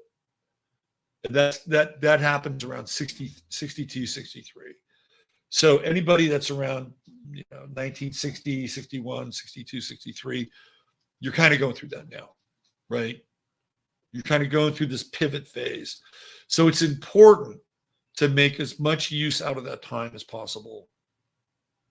And if you're somewhere in the middle, let's say you've been in your Chiron return for the last 6 years, and you're saying, oh shit, well, I've really wasted a lot of time. No, don't go there.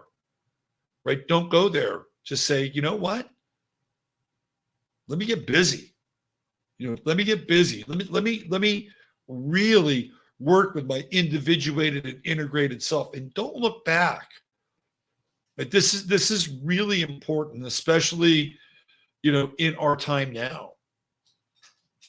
Like, you need to make as much, cover as much ground, put forth as much effort in the right direction as you can. Right? That's really, no matter where you are in terms of Chiron, right? But I'm just telling you, as a Chiron return person, you're 3, 4, 5, maybe 6 years into it. Don't say, well, shit, I've already wasted this much time. No, don't do that. Right? Just get on your bad motor scooter and do it. Just do it. So I've been wanting to talk about this it's like been in the back of my head. So for all you Chiron return people out there, especially in Aries, get going, right? Don't hesitate. Integrate. Make it happen. It's your Nike moment. Who knows? Maybe one of these days we'll get to a point where the next 50 years is due. I think about 150 years is about the right lifespan for a human. If we could get to 150 years, I'd be good, right? You go through the Chiron return at 50, you get 50 years to kind of work that shit out.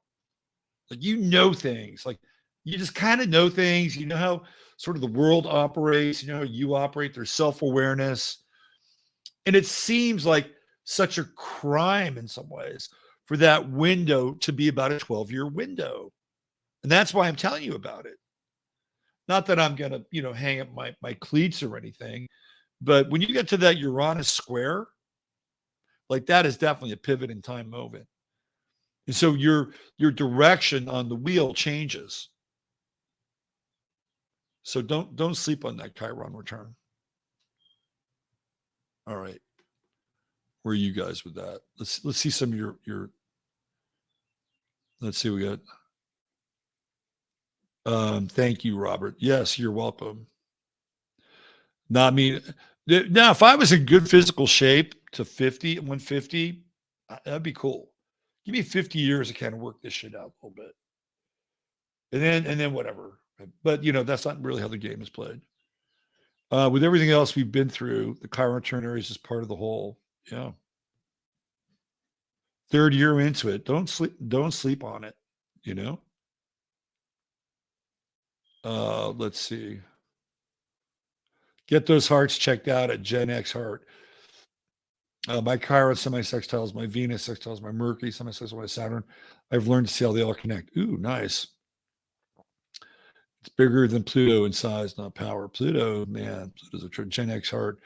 The men in my family passed at 62, 63. You know what's really interesting? Okay, I was going to bring this up. Chiron is technically an asteroid, Peter. Yes.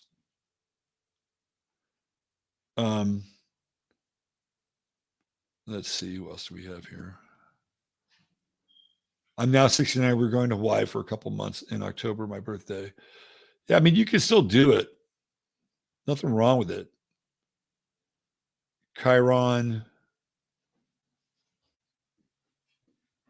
Ooh, Chiron on your ascendant. Just Chiron returned in Aries 8 degrees. Not sure I felt or understood it. So you're into it now.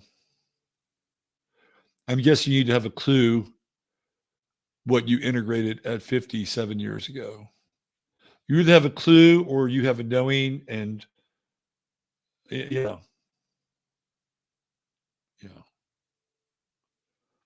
You're welcome, Celestial Nurse. Okay. You know what's okay? Here's what's weird.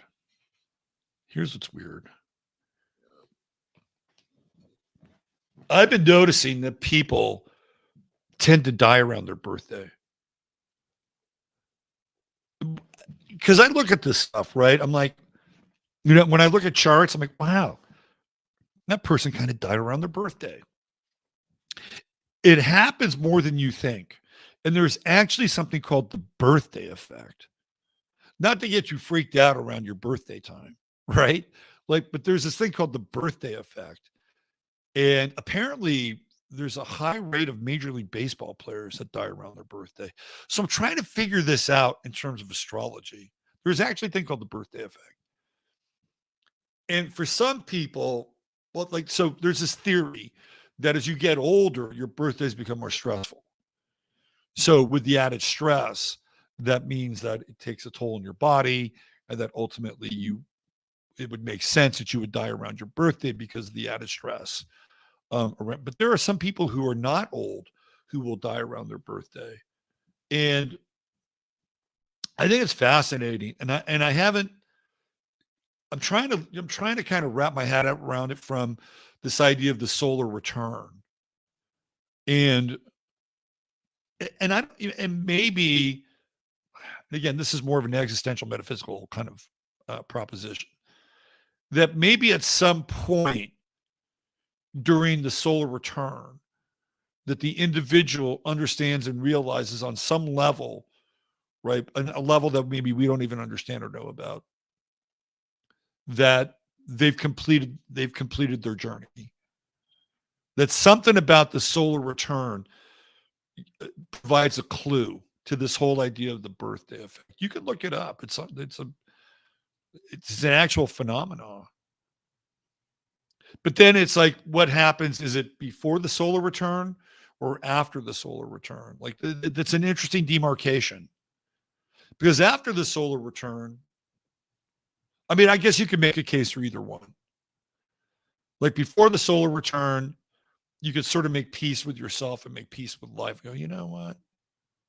I'm good, right? I'm good. Or after the solar return, you could have this sense of fulfillment, like the last slice of birthday cake or whatever. But there's something about the solar return that signifies the end of the journey, right? It's like the beginning of the journey to the end of the journey. Look it up. It's called the birthday effect. CH, my dad died 2 days before his birthday. Absolutely. What did user 13 say? I got to go back.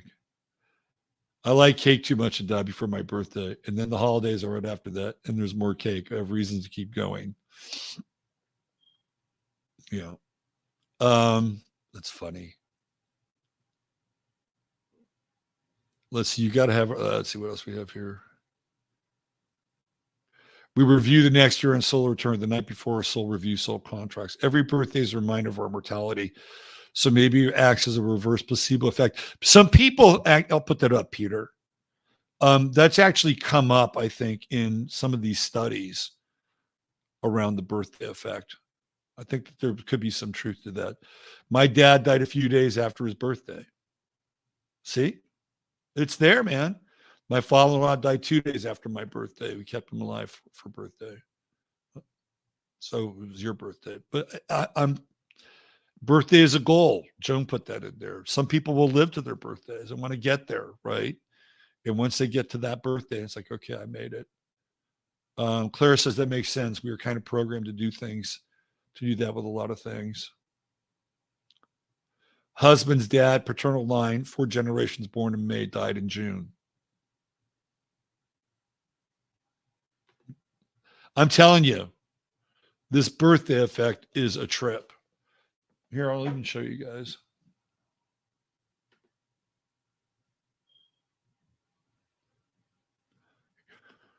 Let's do this.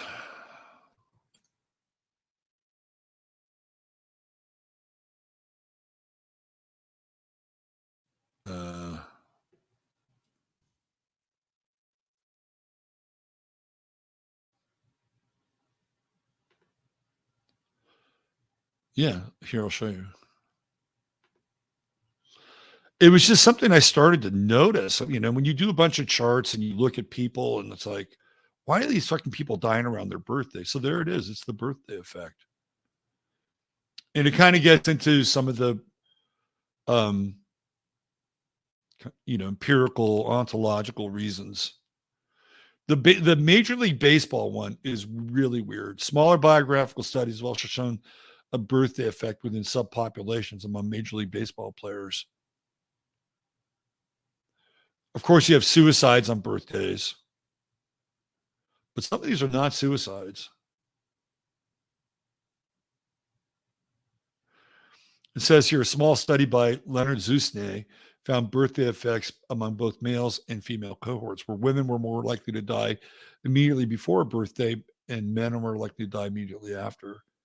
But then when averaged together, there was no birthday effect among populations as a whole. So it's a really interesting, they get into alcohol, psychosomatic, psychological, physiological, statistical. But I think the astrological piece is the missing piece, right? It's like a, where are you on the wheel? Where are you on your beginning? And where, and your beginning is ultimately in birthday effect world, the end. So women don't want to age. That's funny, Joan. Very funny. What are common placements indicating death in the chart? That's kind of a hard one, but you sometimes,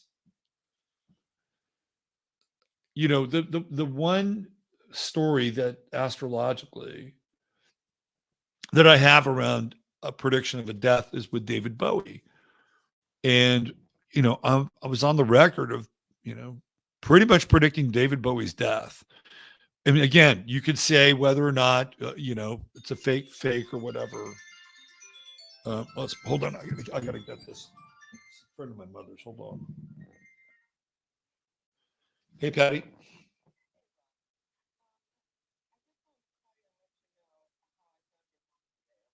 Okay.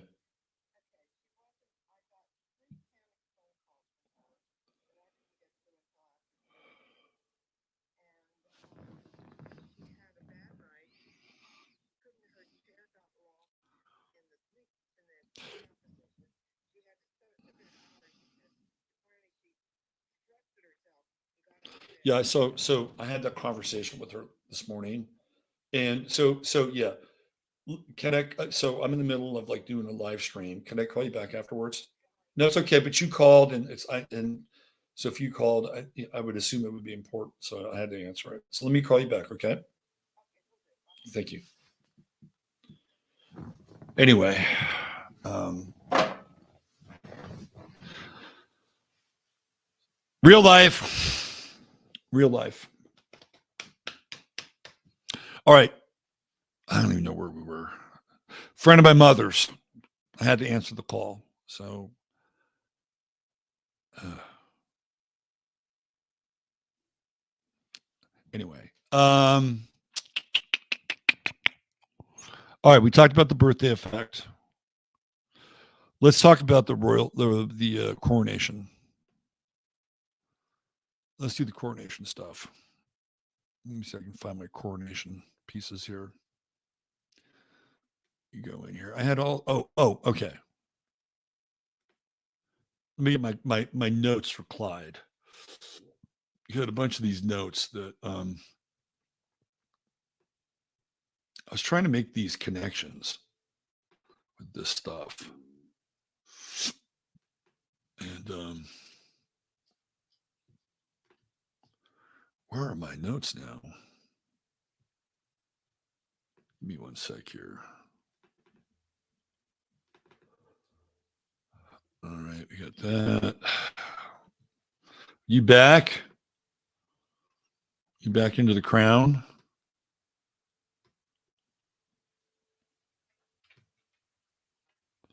All right. No dead air. No dead air. No dead air. No dead air. Let's see.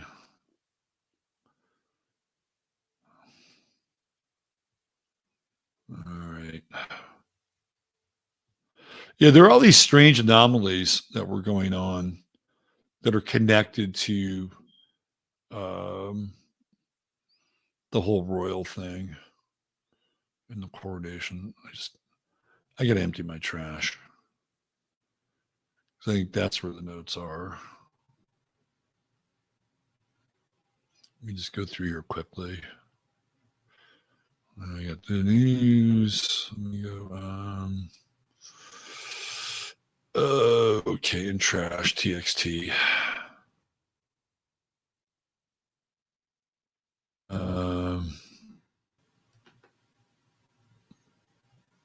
No. Okay, so it's out here. All right. So one of the things that I noticed was the fact that maybe this is it. Ah, here it is. Look, I found it. Beautiful. Okay. All right. And let me go to Charles's stuff here. Let me save this. Let me do this.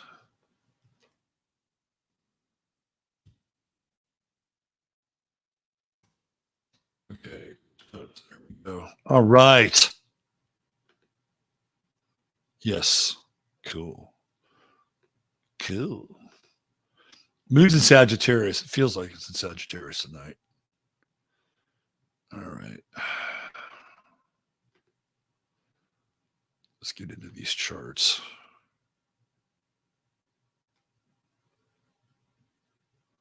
Where are they? Here we go.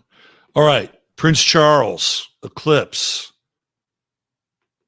Let me bring him up here. Here's the coronation eclipse. And then let's do synastry. And then let's do a little bit of Prince Charles. Charlie. There it is right there. Okay, we got it. Got it all lined up now. Thank you for your patience.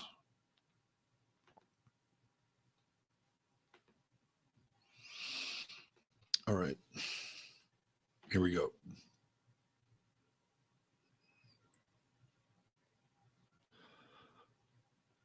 Okay, so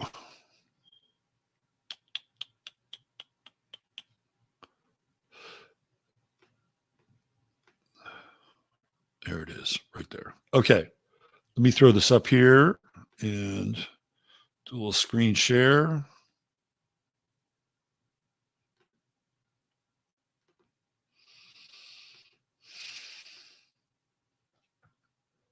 All right. That's the chart we're going to be looking at. You coming back up here? All right. Oh, look at you. We got a Jasper sighting. The king. I'm looking at the coronation. You just jumped right in there. Do you want to get back in your crown? You get back in your gray castle crown? Here. Well, you want to stay here? You can stay here. Okay. So this is the time of the coronation, right? And he's getting coronated on an eclipse. Now, when his mother was coronated, which I believe was 1953. Is it 1950, 1943? 70 years. 1953. 1953.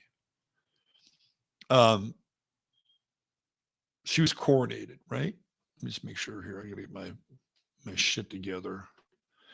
Make sure my numbers line up here. Okay. June 2nd, 1953.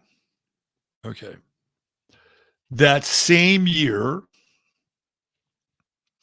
on Prince Charles's, what would be his birthday, he was born in 1948, right? Prince Charles was born in 1948. So at this time, Prince Charles would be, let's see, 48, 5 years old, right? 5 years old. So on his birthday of that year, there was a transit of Mercury. And transits of Mercury are pretty rare. They're pretty rare. Now, King George, who was the last male monarch who was coronated on May 12th, the day before his coronation, there was a transit of Mercury, which is pretty rare. Like, so there's like these weird anomalies. Now, Charles is 5 when there's this transit of Mercury. The previous king, the last king before Charles, has the same transit of Mercury at the time of his coronation. The queens tend to be coronated in June, which is connected to the goddess Juno. Juno is also connected to Janus. Juno and Janus have a alchemical relationship with each other. And Janus is considered to be one of the keepers of the underworld. Now, it is not the lord of the underworld, but it is the keeper of the underworld. Janus is also a symbol of Saturn, right? There's a Saturnian connection with Janus, and there's a Jupiterian connection with Juno. So you have the Jupiter-Saturn piece when you bring the two of them together, right? So we'll just pin Janus for a moment. But it's very interesting that the queens are coronated in June and the men are coronated in May. And it feels to me like it is for the men, fealty to the May Queen. Like he could have been coronated on June 2nd. Like that was kind of the plan. But that's not what happened. And so what we have is this coronation that takes place during this eclipse. And when you look at his chart, right? Like when you look at Charles's chart, and Charles is on the inside, right? He's on the inside here. Actually, he's on the outside. The coronation's on the inside. So Charles's moon is in an exact conjunction with the Queen's sun, both at 0 degrees Taurus, right? That's his moon over here. So the Queen is a May Queen. She's born at 0 Taurus. So they have this like weird bond between the two of them astrologically. And you could also see here that Charles is going through his nodal return, which is a really big moment astrologically. So you can see the window here, like they're lining this thing up for him, right? And then we have Jupiter conjuncting his moon, which theoretically would also be conjuncting his mother's sun. So you have a Jupiter, moon, sun conjunction, a stellium all the way through here. That's very powerful. That's a powerful stellium. Then you have this Scorpio moon. By the way, Joe Biden and Prince Charles have the Taurus moon at the exact same degree. Isn't that interesting? And they both happen to be Scorpios. What? You're a Taurus. I know. You'll get your coronation later. All right. So what's going on with this moon? So I'm trying to understand why. The other thing too is why would you have, if the elites are really into astrology, and they are, like clearly, going back to Queen Elizabeth I, you have John Dee, the court astrologer, heavy. Like a lot of her success and a lot of England's success could be attributed to John Dee. Trust me. Why would they have a coronation during a Mercury retrograde? I find that to be a really interesting question. Now, if you go back and look at the first term of Obama, when he was elected and he was saying the presidential oath, it was under a Mercury retrograde. It was under Mercury retrograde. And remember, they flubbed it and they were kind of laughing. Him and Roberts were kind of laughing. And then they said they went down, into the bowels of the White House or whatever's down there. And they did the swearing in ceremony there. Don't you think that's really weird?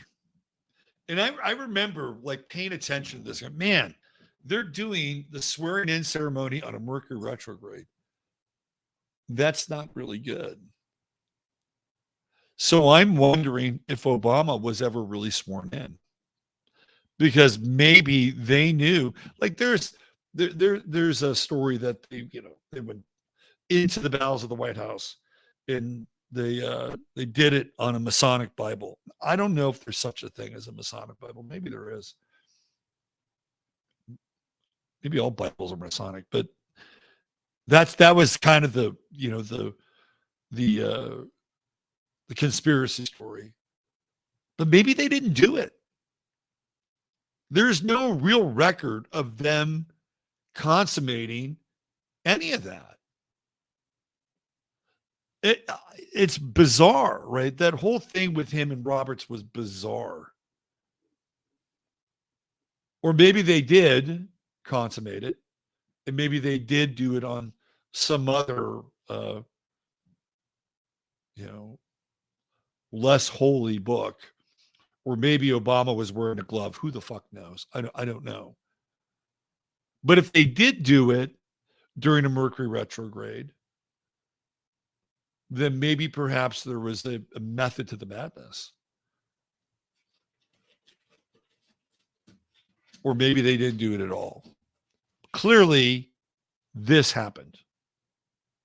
So why would they do this on a Mercury retrograde, knowing what they know about astrology? So I have some ideas about it. If Taurus represents the natural world, Earth, and this guy is going to be in charge of climate change for the planet, which is what he said he's got. This is his goal, right? Climate change for the planet. And he's being coronated on a Mercury retrograde. Doesn't that Mercury retrograde take on more of a form of deconstruction? And let's say he is in a fixed alignment here with the sun-moon conjunction, the alchemical union of the two, which is, Clyde and I talked about that on Friday night. But the Mercury retrograde, to me, has to do with more than just this. It could be a temporary pass. Maybe that's part of it, perhaps, a temporary pass. And by the way, the coronation ceremony that we see is important, but it's not the totality of the coronation ceremony. There are other things going on there, right? There are other, let's just call them rituals that we're not privy to. We get to see sort of the above the line ritual. And by the way, that's significant in and of itself, but there are other things going on that we don't know. We don't see. We're not privy to. It's kind of like watching the halftime show at the Super Bowl. There's another thing going on during those halftime shows that we don't see. Same thing with a lot of these award shows. Oh yeah, go tear up that box. So I think the Mercury retrograde here is like, if they had waited to June 2nd, it would have fit everything perfectly with their whole 70/7-year plan, right? But they didn't. And I think this eclipse moon and this Mercury retrograde is part of the story. That's what I think. It's part of the story. And that to me, Mercury retrograde, and especially we've already seen with Uranus, which is deconstructive, it's de-evolutionary. Mercury retrograde is, in this instance, is playing the role of taking us backwards into a more feudal time. That's how I see Mercury retrograde here. To me, this is the reestablishment of the crown. The crown as an idea, the crown as a force in the world to rule. And I think the Mercury retrograde is important here. And even look, he's got his own Mercury in Scorpio. So we have a Mercury opposition.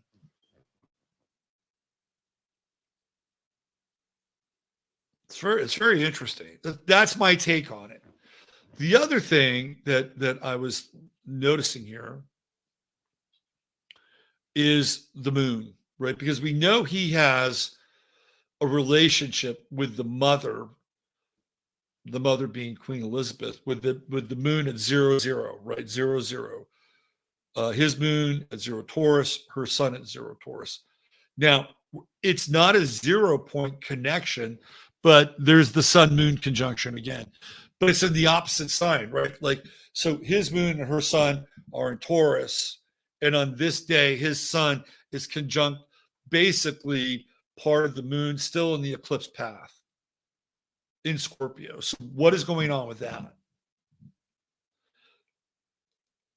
Prince Charles, with the moon with the sun in Scorpio, is the ruler of the underworld. Scorpio is the underworld.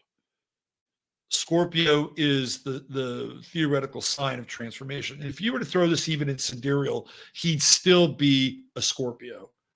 You just back it up by 14 or 15 degrees. He's still a Scorpio. So that doesn't change anything. His sun is at 22 degrees, which in like just basic street numerology, 22 is a master builder. So he is the Lord of the underworld. William is not the Lord of the underworld. William is the Lord of magic, right? William's the Lord of magic, since his son he was basically, it was all timed, so he would be born on the summer solstice, also on an eclipse, right? So now we have this eclipse coronation. William born on an eclipse, a solar eclipse, on the solstice, right? So William, his chart is charged. What's also interesting about the royals is the relationship with Libra, and you can see Venus in Libra here. Venus-Neptune conjunction, right? When you look at William's chart, he's got 4 planets in Libra. Heavy duty Libra. When you look at Meghan Markle's chart, you'll see Libra.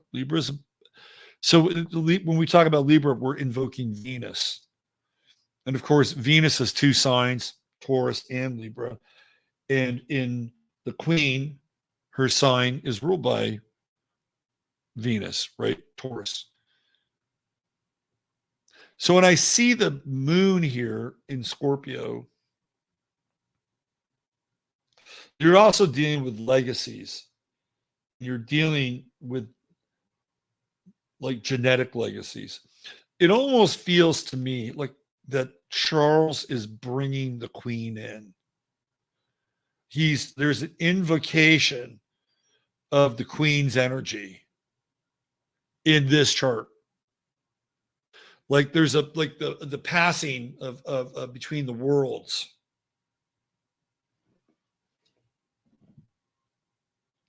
That's what this feels like to me.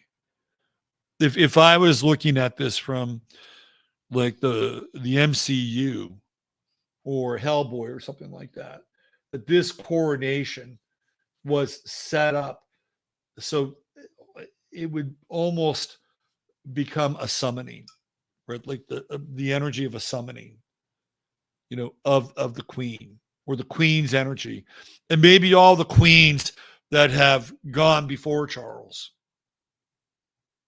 because it is a matriarchal order. And that's why I think they picked this date. And the Mercury retrograde has something to do with reversing time and putting the crown back on top again. I mean, you can even look here, right, where the sun, the solar logos, is in front of Mercury, and Mercury's moving backwards. And there's even this Mercury conjunction with Vesta, and Vesta being the crone of the zodiac, and the crone would be the old queen.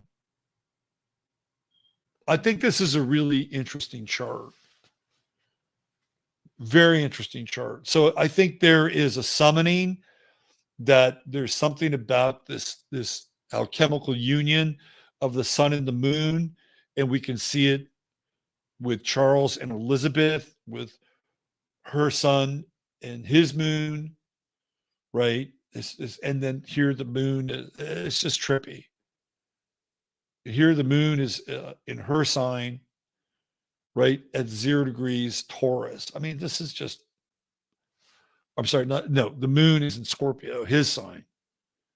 So we have moon opposition. This is really trippy. I think this is what's happening here. I think that there is a summoning through this ritual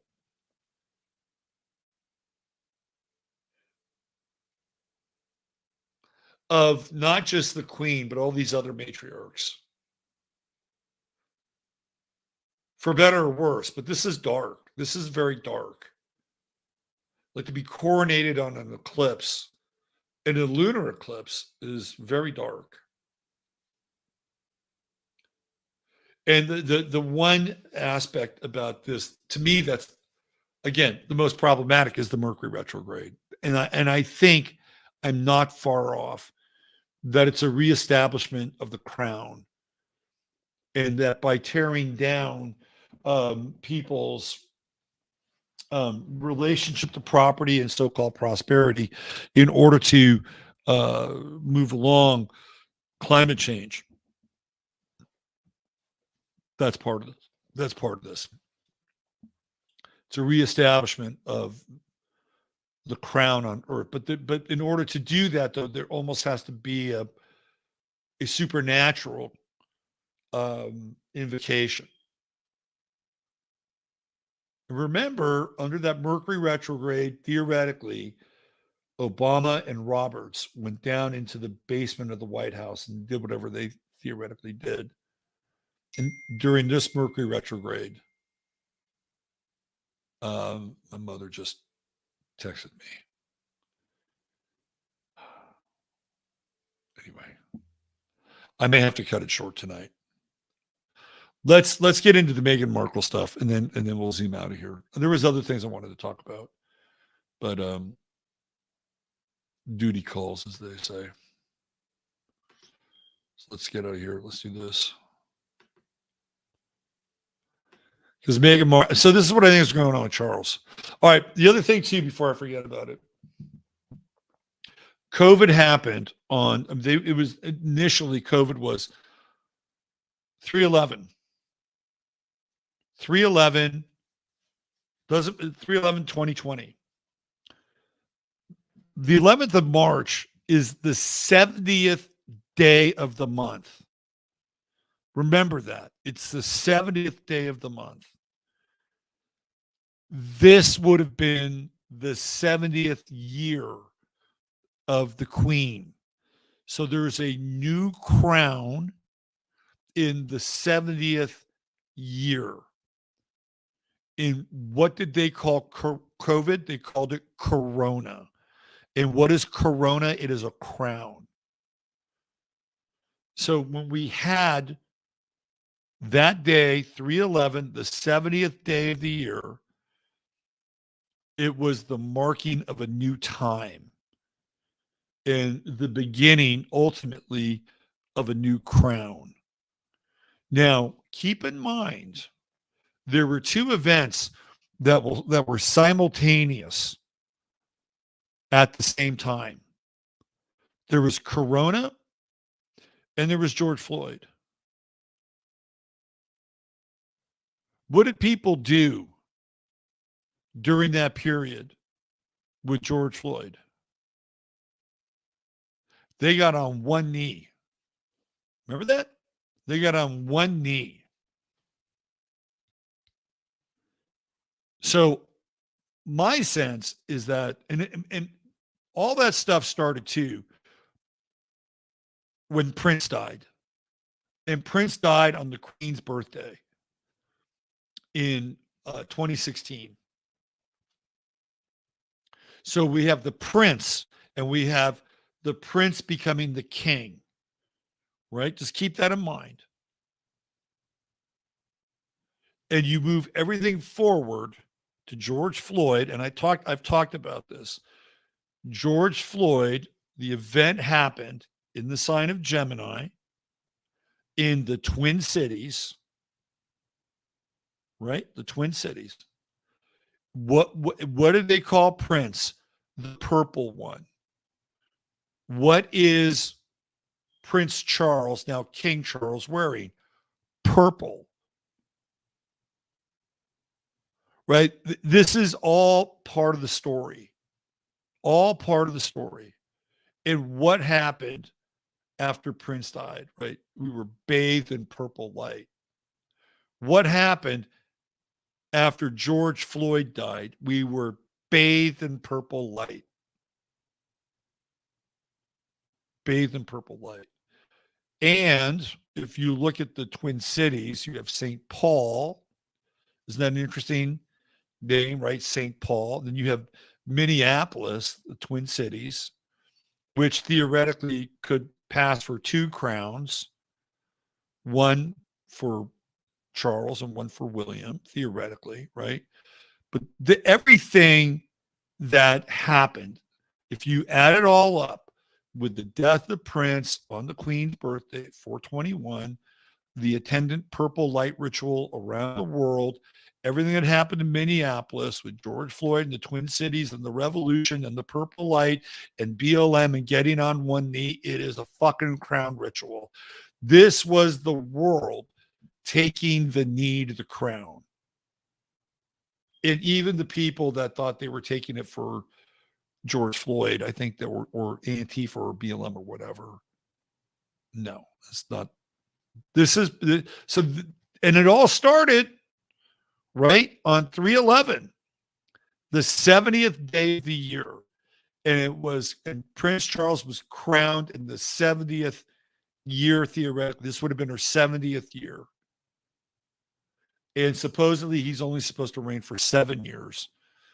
So put all that together, you got 777. Just some weird numerological stuff, right? So we have been in a corona ritual or a crown ritual. And guess what happened prior to Prince Charles becoming King Charles? The WHO declared COVID was over, right? And Rochelle Walensky stepped down from the CDC.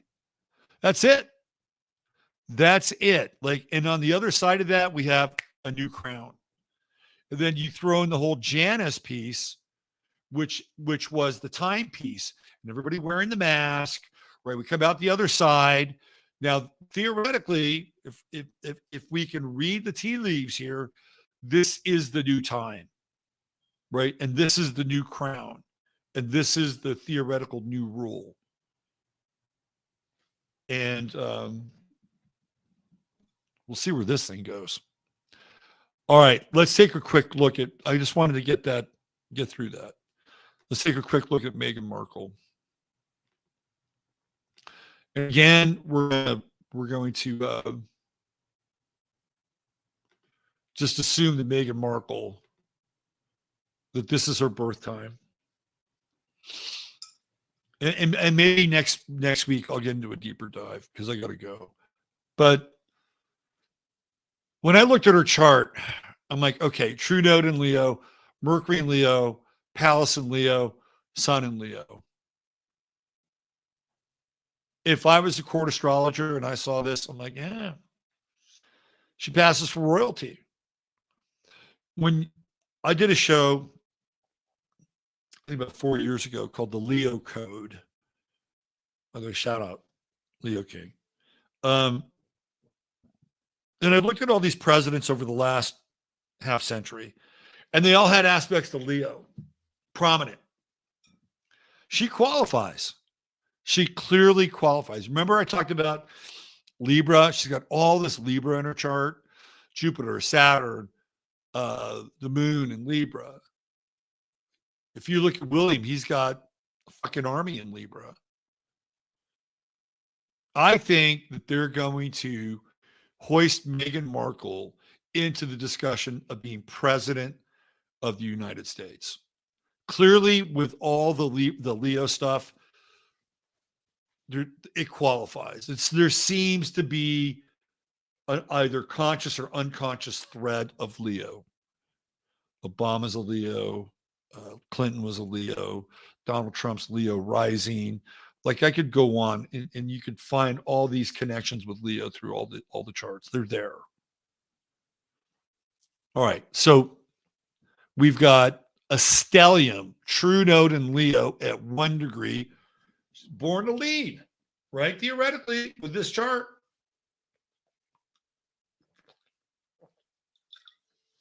Now, I'm not a huge fan, but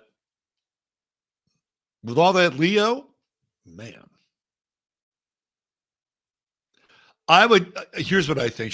I think she's also probably part of a bloodline.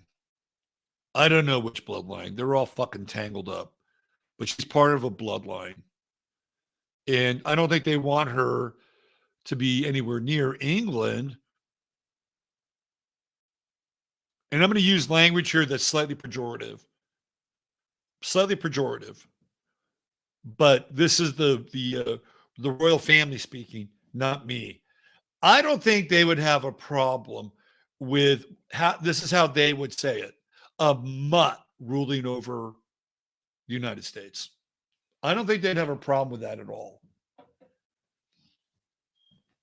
I don't think they'd have a problem with that at all. That's how they would see her, right? And that's how they would thus treat the United States. Like, oh yeah. And then they would have Harry in the fold, who's only a half mutt. Right. That's how the royals would see this. All right. So let me show you something. Let's do this. All right. Here she is. Meghan Markle. I'm going to show you this.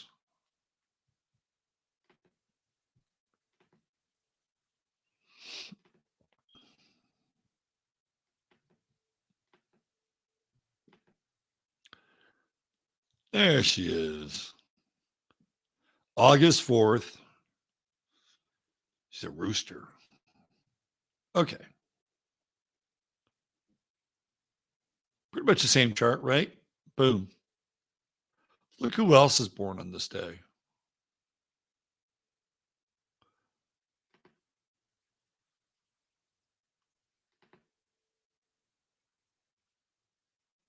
Same birthday. Different year, obviously. We'll assume that that's his birth date. Maybe not the birthplace. See a little bit of a pattern here? Oh, I got one more for you. Look at this.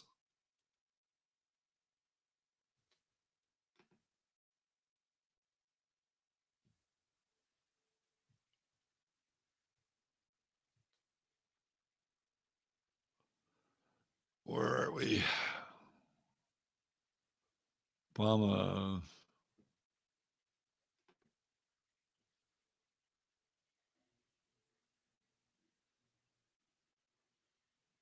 Elizabeth Bowes Lyon.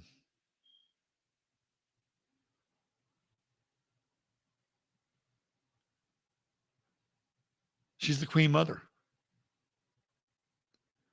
She is the mother of Queen Elizabeth. That's her. August 4th. Boom, right there. Look at that. Royalty. Same day, right? So you got Obama, you've got Queen Mother, you got Meghan Markle. Some other interesting people. Billy Bob Thornton. Yeah. But those are the ones I was really like interested in. Queen Mother, Obama, and Meghan Markle. Ladies and gentlemen, your future president of the United States. And they are pumping this thing. Watch, I'll show you.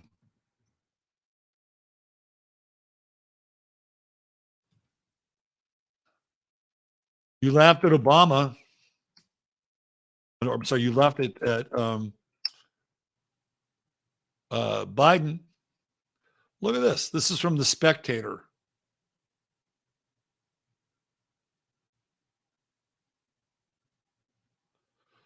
Says Meghan Markle's presidential run appears inevitable.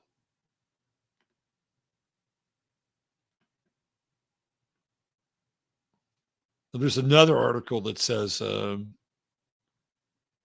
here's another one.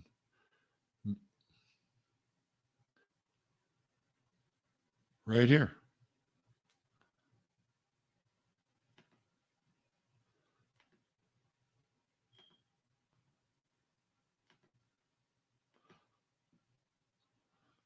Lady in Green. Meghan Markle reported that working with Democrats, eyes bid for U.S. president. I'm telling you, I'm not a fan, but don't sleep on this person. I don't think 2024 is her time, but I could certainly see her with political aspirations and even the chart that backs it up. She queen material? Not in their world, but fuck, a reality show performer can become elected president. A guy in a stuporific slumber who gets about 25 people to show up at his events and theoretically has to wear the pens can become elected president. Is it too far out of the reach of possibility that somebody like Meghan Markle could wind up being president?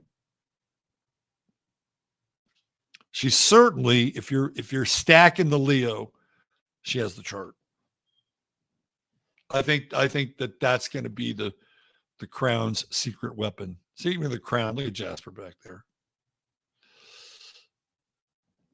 But let's hope it's on a different timeline and not ours. All right, I'm out of here. Thanks for being here. If you're interested in reading, look me up. I'll hook you up. Have a great week. Use your head in order to discern what's real, your heart to say what's possible. I'm Robert Phoenix. And take care. Hope you've enjoyed tonight's show. Bye for now.